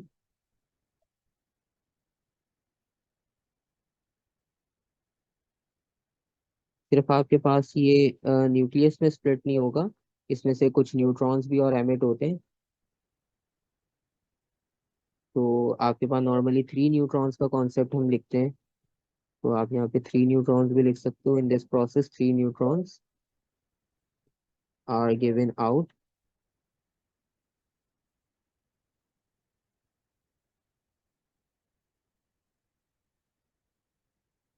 ऑल्सो यहाँ पर हमें बहुत सारा थर्मल एनर्जी भी मिलती है। तो this process will also release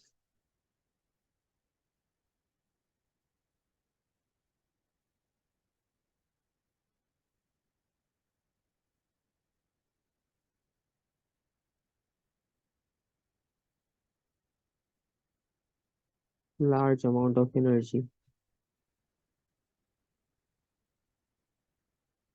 तो ये आपके पास यहाँ तक कॉन्सेप्ट कंप्लीट हुआ न्यूक्लियर रिएक्टर का। और उसके बाद ये बताने के explain what happens as a control rod is move out of the reactor core. तो अब यहाँ पे कंट्रोल रॉड्स यूज की जाती हैं। तो अब उसमें ये आपसे ये पूछ रहा है कि अगर कंट्रोल रॉड को हम रिमूव करते हैं तो आपके पास जो है वो उसका रिएक्शन क्या होगा वहां पर। उसके बाद क्या होगा जब हम कंट्रोल रॉड्स को वहां से मूव कर लेते हैं। तो जब हम रॉड को रिमूव करेंगे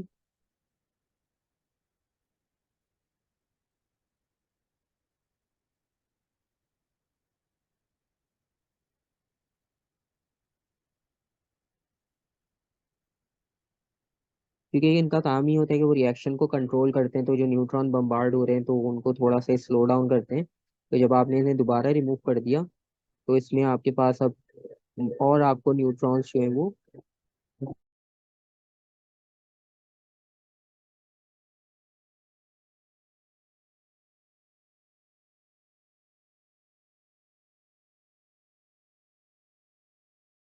तो अब जो और न्यूट्रॉन्स होंगे वो आप स्प्लिट होना शुरू करेंगे, आर एबल टू स्प्लिट।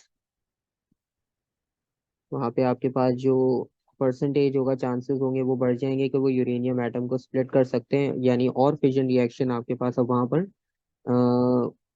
अगर हो सकता है इस प्रोसेस में, अगर आप कंट्रोल रॉड को वहाँ से रिमूव करते हो तो। More neutrons are able to split uranium atom.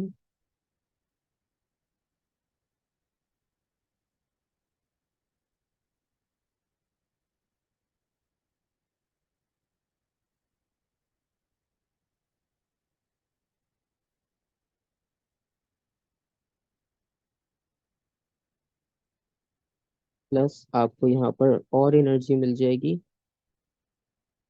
इस रिएक्शन में।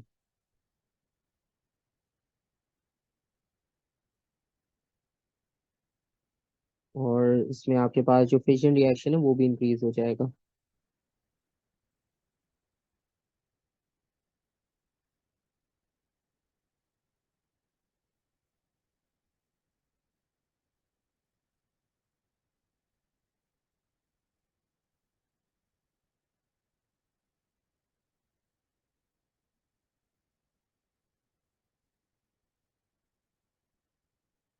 इसलिए भी वीडियो का एक लिंक कमेंट्स में अटैच कर दूंगा, उसमें आप अराउंड 6 मिनट्स के बाद उस वीडियो को देखना, तो उसमें कंप्लीट एनिमेटेड जो है वो न्यूक्लियर रिएक्टर की एक्सप्लेनेशन है। तो उससे आपको और आइडिया हो जाएगा, सिंपल एनिमेशन में देखकर सिंपल याद हो जाएगा कि बेसिकली ये काम किस तरह से करता है।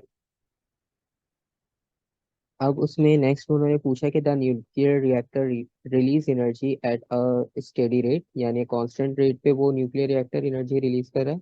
अब दोबारा से न्यूट्रॉन के रेफरेंस से आपने बताना describe what is happening to achieve this steady rate. तो अब इसके लिए आपने ये बताना है कि न्यूक्लियर रिएक्टर जो है वो एनर्जी रिलीज कर रहा है कांस्टेंट रेट पर। और अगर हम न्यूट्रॉन को रेफरेंस करके ये लिखना चाहते हैं कि अगर हम इस स्टेडी रेट को मेंटेन रखना चाहते हैं या इसको अचीव करना चाहते हैं तो उसके लिए आपको क्या करना होगा।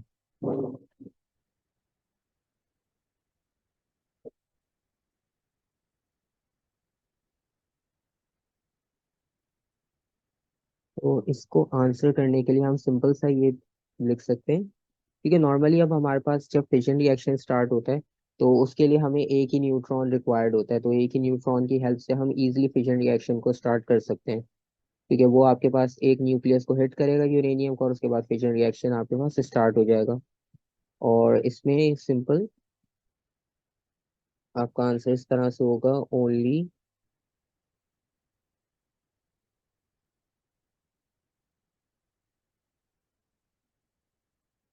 वन ऑफ द न्यूट्रॉन्स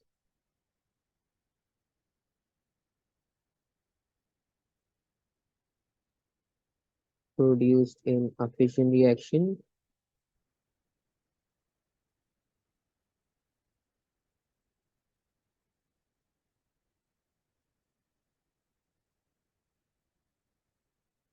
तो फिजन रिएक्शन में आपके पास एवरेज एक ही न्यूट्रॉन जो है वो प्रोड्यूस होता है।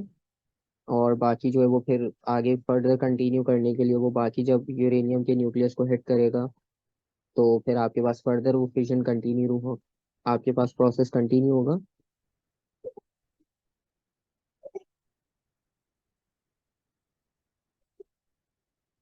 Is allowed to hit.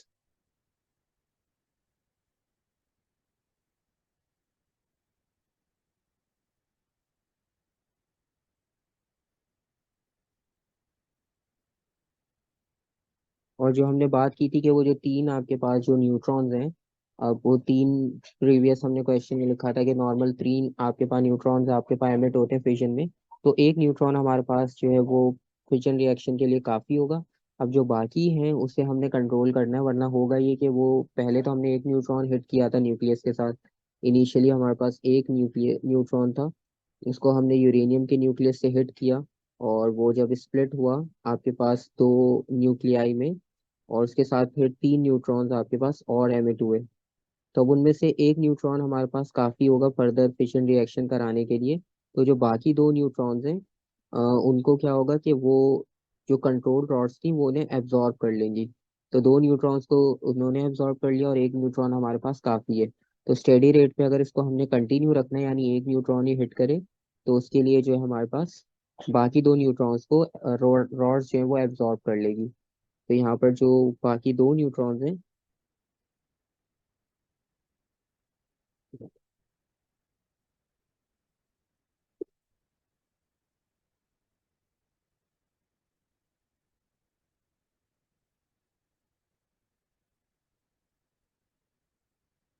Are absorb bye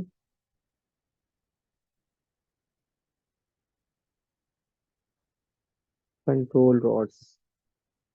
तो वो कंट्रोल रॉड्स जो है वो उसे कंट्रोल एब्जॉर्ब कर लेंगी। तो सिर्फ एक न्यूट्रॉन हमारे पास आगे कंटिन्यू होगा और फिर से फिर फिजन रिएक्शन होगा, फिर तीन न्यूट्रॉन्स बनेंगे, फिर दो एब्जॉर्ब हो जाएंगे, फिर एक न्यूट्रॉन बचेगा। तो इस तरह पूरा रिएक्शन स्टेडी रेट पे चलता रहेगा, अदरवाइज ये एक चेन रिएक्शन की तरह फैलना शुरू हो जाएगा।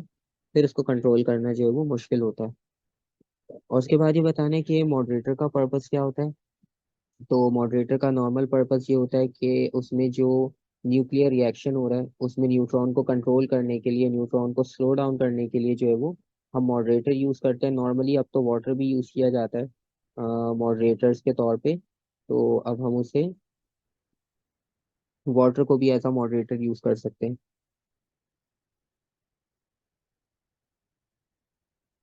तो basically moderator is use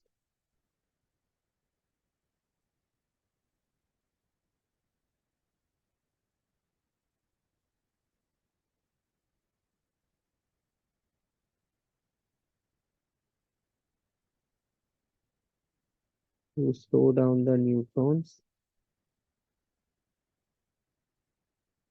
produced from fission reaction.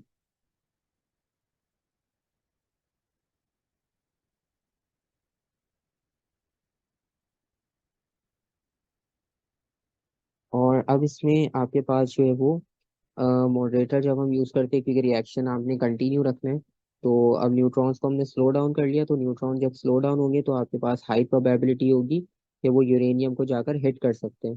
तो आपके पास वो चेन रिएक्शन जो है वो कंटिन्यू रहेगा। क्योंकि हमने यहाँ पर जो है वो तीन को एक में कन्वर्ट कर दिया, क्योंकि दो एब्जॉर्ब हो गए, अब एक न्यूट्रॉन है, अब एक न्यूट्रॉन को हिट, वो यूरेनियम को हिट करने की प्रोबेबिलिटी कम होगी। तो उसको मेंटेन करने के लिए फिर हम मॉडरेटर यूज करते हैं, ताकि वो उसकी स्पीड को स्लो डाउन कर दे। तो आपके पास जो हिट करने के चांसेस होंगे यूरेनियम रॉड को, यूरेनियम न्यूक्लियस को, वो इंक्रीज हो जाएंगे। तो इसलिए हम मॉडरेटर वहां पर यूज करते हैं। So it is used to slow down the neutrons produced from the fission,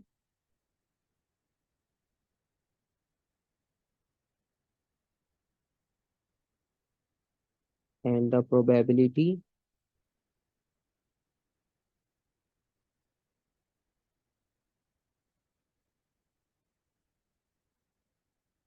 of a neutron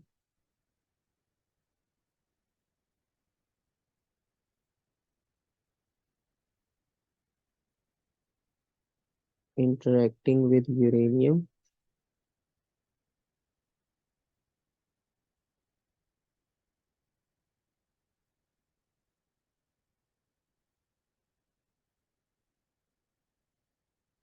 वो इंक्रीज हो जाएगी क्योंकि हमने उस चेन रिएक्शन को भी कंटिन्यू रखना है, क्योंकि 3 न्यूट्रॉन तो हमारे पास वहाँ पे बन रहे थे लेकिन 2 एब्जॉर्ब हो गए और एक सिर्फ बचा है। तो उसकी हमने प्रोबेबिलिटी को मेंटेन करने के लिए मॉडरेटर यूज करते हैं ताकि स्पीड स्लो डाउन हो और वो इजीली एब्जॉर्ब हो जाए।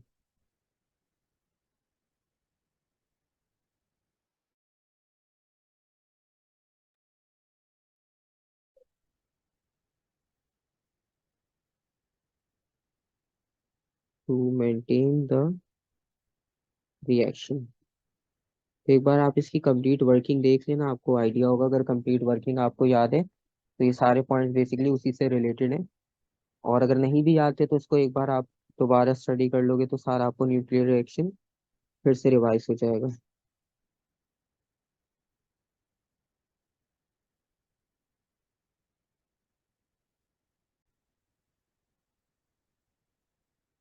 ओके, क्वेश्चन नंबर 10 हमारे पास स्पेस फिजिक्स से रिलेटेड है और इसमें हम हमने ये बताना है कि स्टार, जो सन जो है वो भी एक स्टार हम उसे कंसिडर करते हैं और वो स्टेबल है आपके पास, उसका मतलब लाइफ साइकिल स्टेबल है। तो हमने फोर्सेस के आइडिया से बताना है कि सन जो है वो किस तरह से स्टेबल रह सकता है उस अपने पूरे लाइफ साइकिल में, क्योंकि हम उसे इतने टाइम से भी ऑब्जर्व कर रहे हैं तो उसमें उस तरह से चेंज नहीं आता। तो क्या रीज़न है आपके पास, वो रीज़न यहाँ पर हमने मेंशन करना है। और उसमें रीज़न आपके पास ये होगा सिंपल, कि अब आपके पास जो सन की अगर हम बात करें तो सन में आपके पास जो है वो ग्रेविटी के रिस्पेक्ट से अगर हम देखें तो सन की ग्रेविटी अराउंड 239 टाइम्स होती है। जिस तरह हमारी वैल्यू 10 के इक्वल होती है 9.8 और 10 यूज करते हैं, इस तरह सन की जो ग्रेविटेशनल फील्ड स्ट्रेंथ है वो 239 240 समथिंग है। और इसका मतलब उसकी काफी स्ट्रॉन्ग ग्रेविटी पुलिंग फोर्स है और जिसकी वजह से वो इनवर्ट फोर्स अप्लाई करता है या ऑब्जेक्ट्स को अपनी तरफ जो है वो अट्रैक्ट करता है। तो एक तो उसमें इन्वर्ट फोर्स हो गई और दूसरा फिर ये है कि कुछ आपके पास ऑपोजिट फोर्सेस होती हैं, क्योंकि वहाँ पर कंटिन्यूसली गैस के रिएक्शंस होते हैं, एक्सप्लोजन होते हैं, जिसकी वजह से वो सन को एक्सपेंड करने की कोशिश कर रहे होते हैं क्योंकि हाई टेम्परेचर की वजह से। तो ये दोनों फोर्सेस आपके पास क्योंकि दोनों ऑपोजिटली रिएक्ट कर रही हैं तो इसकी वजह से आपके पास ये एक दूसरे को बैलेंस करती है और बैलेंस होने की वजह से जो आपके पास ये सन है वो एक स्टेबल स्टेट में है। सो सन की अगर हम स्टार्ट में बात करें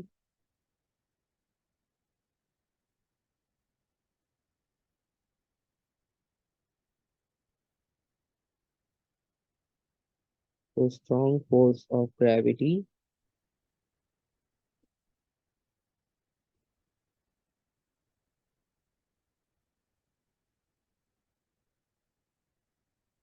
pulling it inwards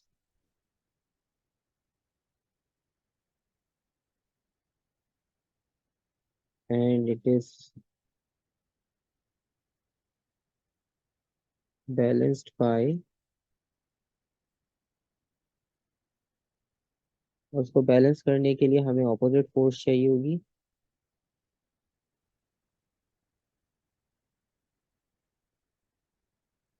bye the opposing force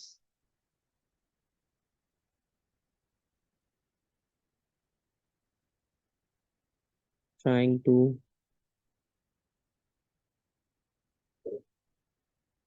expand the sun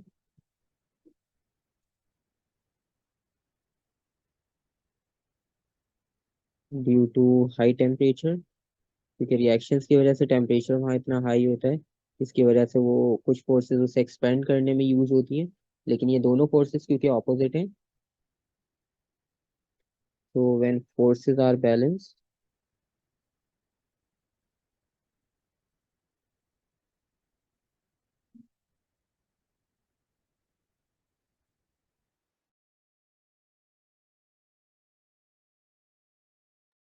so when the forces are balanced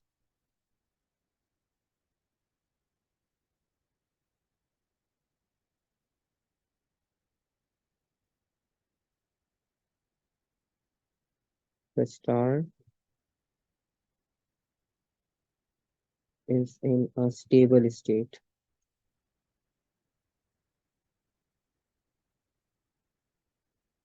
तो ये आपके पास कॉन्सेप्ट हो गया फर्स्ट पार्ट का। और और सेकंड पार्ट में आपने एक्सप्लेन करना है कि describe what happens to stars of similar mass to the sun at the end of the stable part of their life cycle.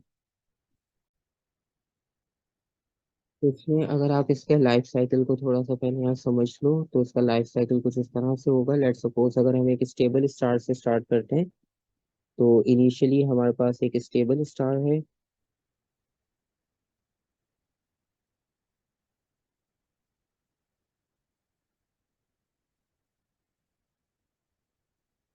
तो जब आप स्टेबल स्टार के बिल्कुल लाइफ के एंड पे उसे ऑब्जर्व करोगे तो वो आपके पास यहाँ पर ब्रेक होगा।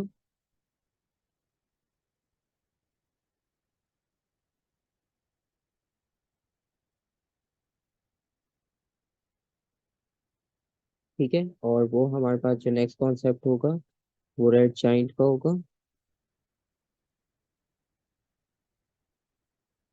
तो वो बिल्कुल लास्ट में आके फिर वो रेड जाइंट में कन्वर्ट होगा क्योंकि हमें पता है वहाँ पे हाई टेम्परेचर और ये सब रीजंस हैं। और उसके बाद की फिर अगर हम कन्वर्जन देखें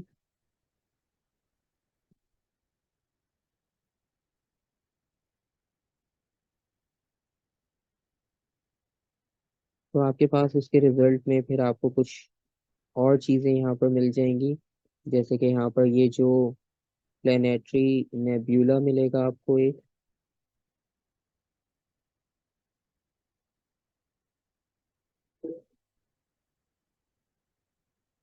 और दूसरे एंड पर जो है वो आपको सुपरनोवा।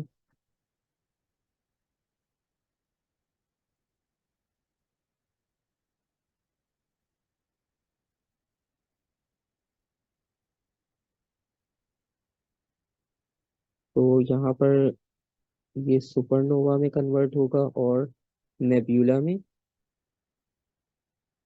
और फिर हम इनकी फर्दर कैटेगरी अगर देखते हैं तो फर्दर जो सुपरनोवा है वो आपके पास डिवाइड होगा एक न्यूट्रॉन स्टार में।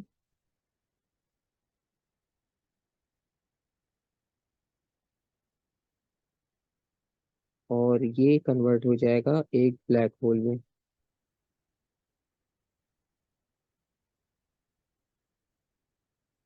ये तो आपके पास सुपरनोवा की तरफ से कन्वर्जन हो गई। और नेब्यूला में अगर हम देखें तो ये आपके पास कन्वर्ट होगा एक वाइट डार्क में। जिस तरह हम प्लैनेट्स को कंसिडर करते हैं पहले सॉलिड फिर गैस फिर डार्क प्लैनेट्स, और वो फिर कन्वर्ट हो जाएगा हमारे पास फाइनली ब्लैक डार्क में। तो ये आपके पास एक प्रोसेस है कि अगर बिल्कुल लाइफ साइकिल के मतलब स्टेबल स्टार है और आप उसके बिल्कुल एंड ऑफ द साइकिल जाकर देखो तो कुछ इस तरह से आपके पास सर्कल का जो है वो स्टार का सॉरी पूरा एक कंप्लीट लाइफ साइकिल है। तो अब इसमें आपने बताना है state what happens to the star of similar mass of the sun at the end of the stable part of their life cycle. तो अब आपने इसको कम्प्लीटली एक्सप्लेन करना है और इसको आप एक्सप्लेन इस तरह से सिंपल कर सकते हो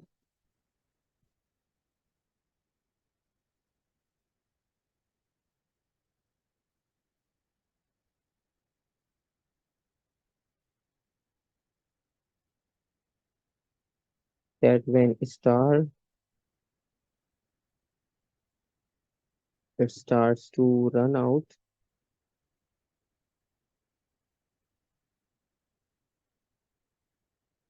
of hydrogen,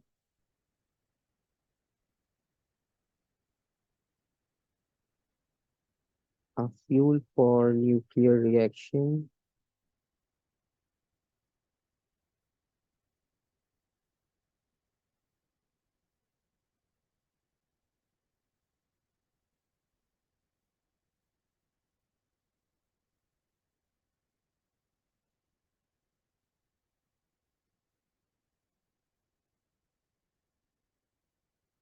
so it becomes unstable।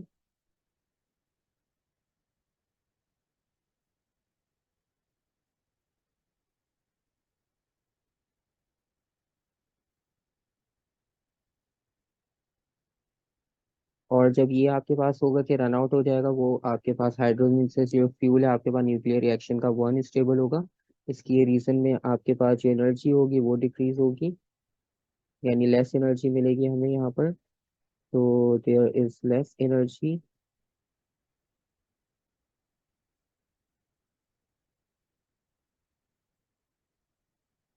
being produced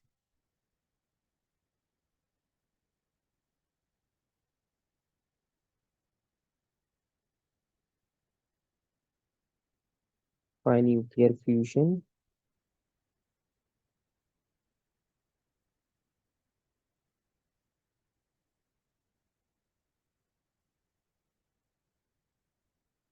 to sustain the outward thermal pressure। और उसके बाद जो उसका कोर है वो कोलैप्स हो जाएगा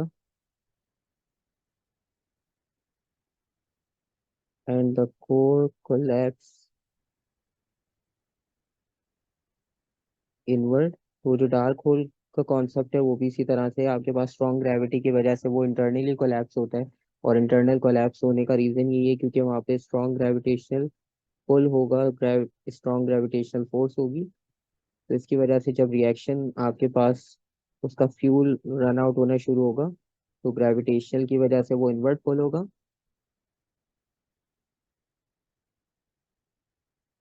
और उसके रिएक्शन में फिर वो आपके पास जो बाकी पूरा चेन आपको लाइफ साइकिल समझाया था तो वो आपके पास वहां पर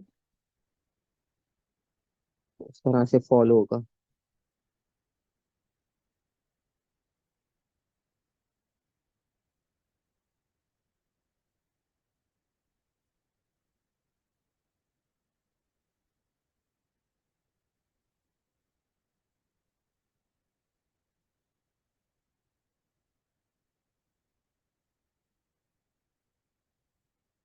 वो टेम्परेचर जो होगा कोर का वो इंक्रीज हो जाएगा।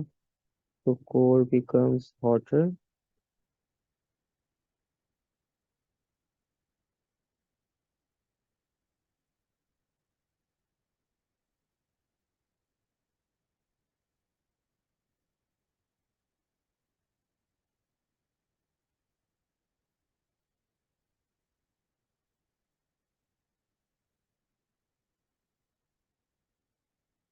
और वो कन्वर्ट हो जाएगा रेड जैंक में, कन्वर्ट्स इनटू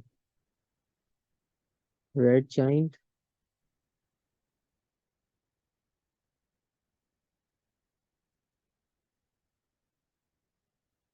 और फाइनली वो जो डार्क में कन्वर्ट होगा उसका कॉन्सेप्ट लिखना है क्योंकि अब वो कन्वर्ट हो गया रेड जाइंट में और फिर जब वो फर्दर नेब्यूला और उसमें सुपरनोवा में ब्रेक हो रहा है तो फाइनली अब उसको पूरा रिएक्शन तो हम यहाँ मेंशन ही करेंगे इसमें।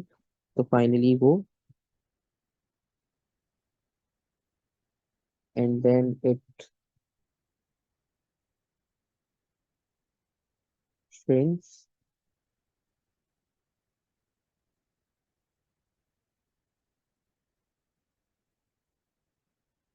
to become a white dwarf।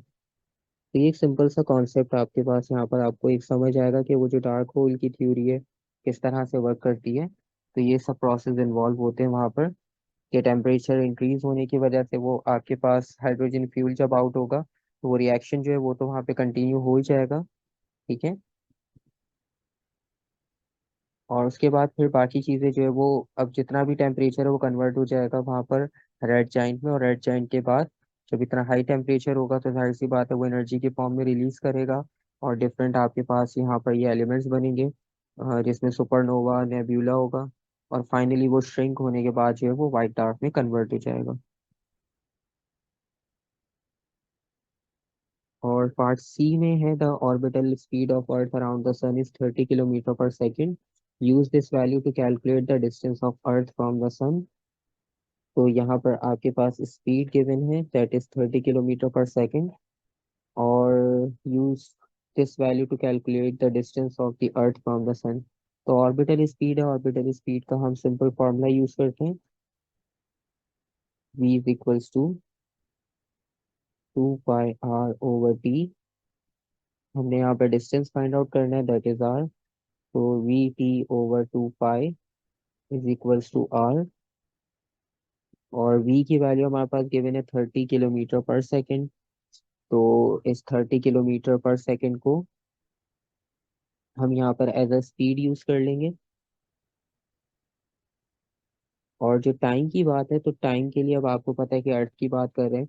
तो अर्थ जो है वो 365 डेज में ऑर्बिट करता है सन के अराउंड। तो हम इसे 365 डेज, और in 1 day there are 24 hours, 1 hour there is 60 seconds, 60 minutes, and in a single minute we are having 60 seconds। तो इसको आप कंप्लीट सेकंड में कन्वर्ट करोगे टाइम को, और फिर आप इसे जो है वो 2 पाई से डिवाइड कर लोगे। तो ये आपके पास कंप्लीट कैलकुलेशन होगी इसका डिस्टेंस फाइंड आउट करने के लिए, और इसकी जो फाइनल वैल्यू होगी आर की।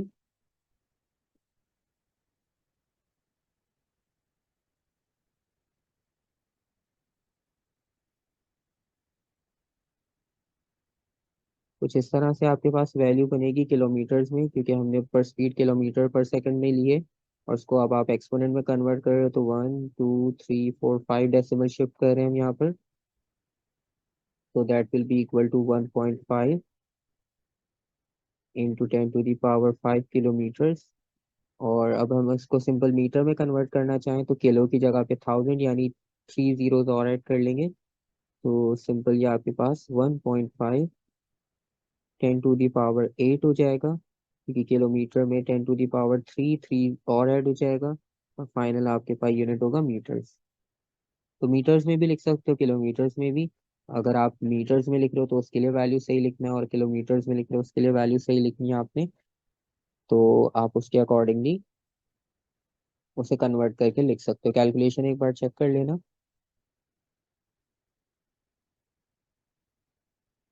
और उसके बाद जो फाइनल क्वेश्चन का पार्ट है, the light emitted by distant galaxies show various amounts of redshift, state the name of the galaxy that contains our sun।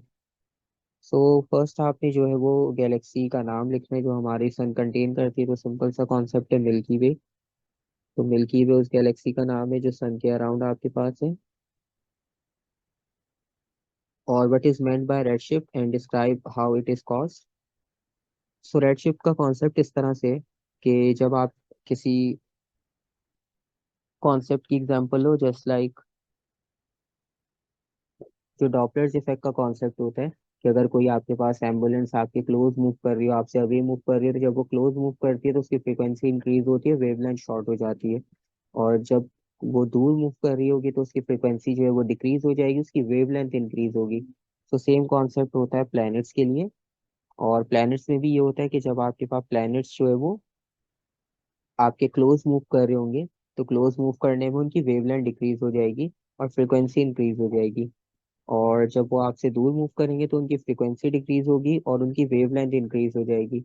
और अगर आपको इलेक्ट्रोमैग्नेटिक स्पेक्ट्रम याद हो, तो उसमें जब हम विजिबल लाइट का रीजन बनाते हैं, तो उस विजिबल लाइट रीजन में रेड कलर जो हमने ड्रॉ किया था, मतलब राइट साइड पर अगर हम जाते हैं तो वो इंक्रीजिंग वेवलेंथ के लिए ड्रॉ करते हैं। और लेफ्ट हैंड साइड पर जाते हैं तो वहां पर हम इंक्रीजिंग फ्रीक्वेंसी के लिए ड्रॉ करते हैं। तो उसका मतलब ये कि रेड ग्रेटर होता है वेवलेंथ में, और वायलेट कलर जो है वो लेस होता है वेवलेंथ में एज कम्पेयर टू रेड। तो ब्लू कलर भी वायलेट के बाद होगा अगर हम रेड की तरफ मूव करते हैं। तो रेड शिफ्ट का मतलब ये कि हम ग्रेटर वेवलेंथ की बात कर रहे हैं। तो ग्रेटर वेवलेंथ तब होगी जब कोई प्लेनेट आपसे दूर मूव कर रहा होगा। तो इसका मतलब ये है कि जब कोई गैलेक्सी की हम बात कर रहे हैं, वो आपसे दूर मूव कर रही है, तो इसका मतलब ये है कि वहां पर जो वेवलेंथ है वो उसकी इंक्रीज हो रही है, तो वहां पर जो शिफ्ट होता है वो रेड शिफ्ट होता है। तो इंक्रीजिंग वेवलेंथ का मतलब है रेड शिफ्ट, और डिक्रीजिंग वेवलेंथ का मतलब है blue shift.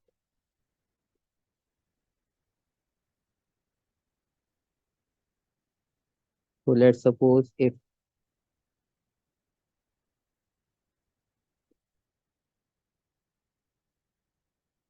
galaxies are moving away,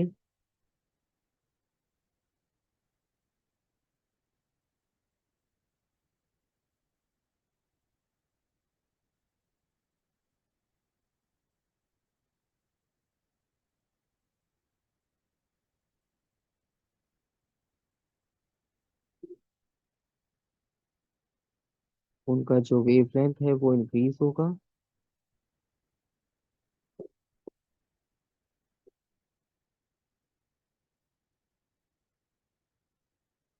और उनकी जो फ्रिक्वेंसी होगी वो डिक्रीज होगी।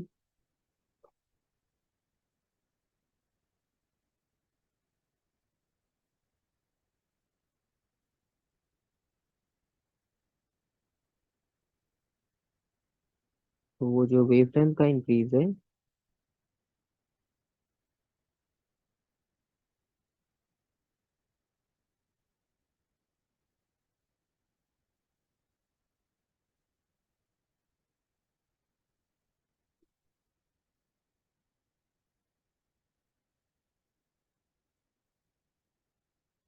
उसके रिजल्ट में जो आपको शिफ्ट मिलेगा that is red shift.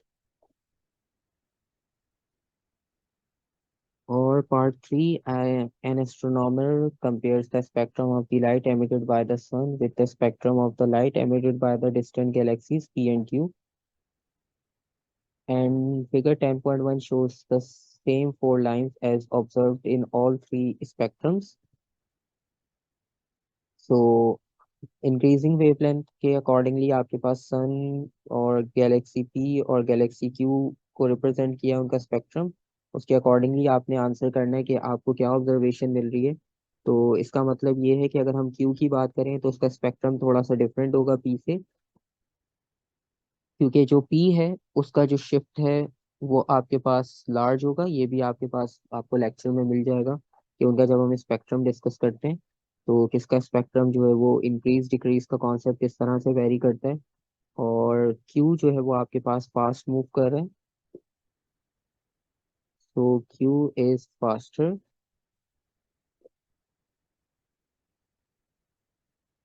Then P, और उसका रीजन ये है बिकॉज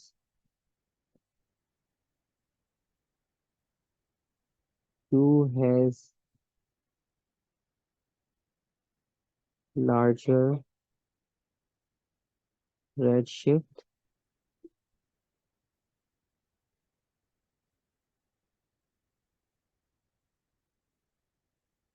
एंड क्यू इज, क्योंकि क्यू का रेड शिफ्ट ज्यादा है तो इसका मतलब है उसका डिस्टेंस भी ज्यादा होगा, is further away than B because, अभी जिस हमने डिस्कस किया कि गैलेक्सी जब दूर मूव करती है तो रेड शिफ्ट आपके पास होता है, तो रेड शिफ्ट आपके पास इंक्रीज होगा। रेड शिफ्ट इंक्रीजेस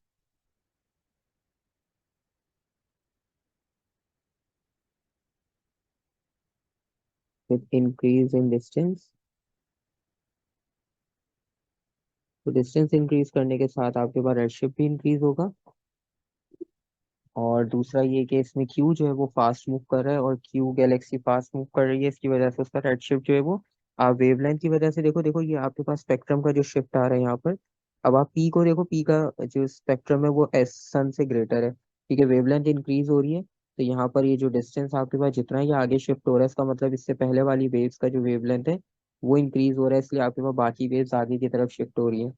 अब आप क्यू को देखो तो क्यू का वेवलेंथ और आगे शिफ्ट हो गया पी के कंपैरिजन में, और इसका रीजन यही है कि फिर आपके पास ये क्यू जो है वो पी से और दूर मूव कर रहा है, और जो क्यू है वो फास्टर है क्योंकि उसका वेवलेंथ जो है वो सबसे ग्रेटर है, तो उसकी रेड शिफ्ट की वैल्यू भी इंक्रीज करेगी एज कम्पेयर टू पी।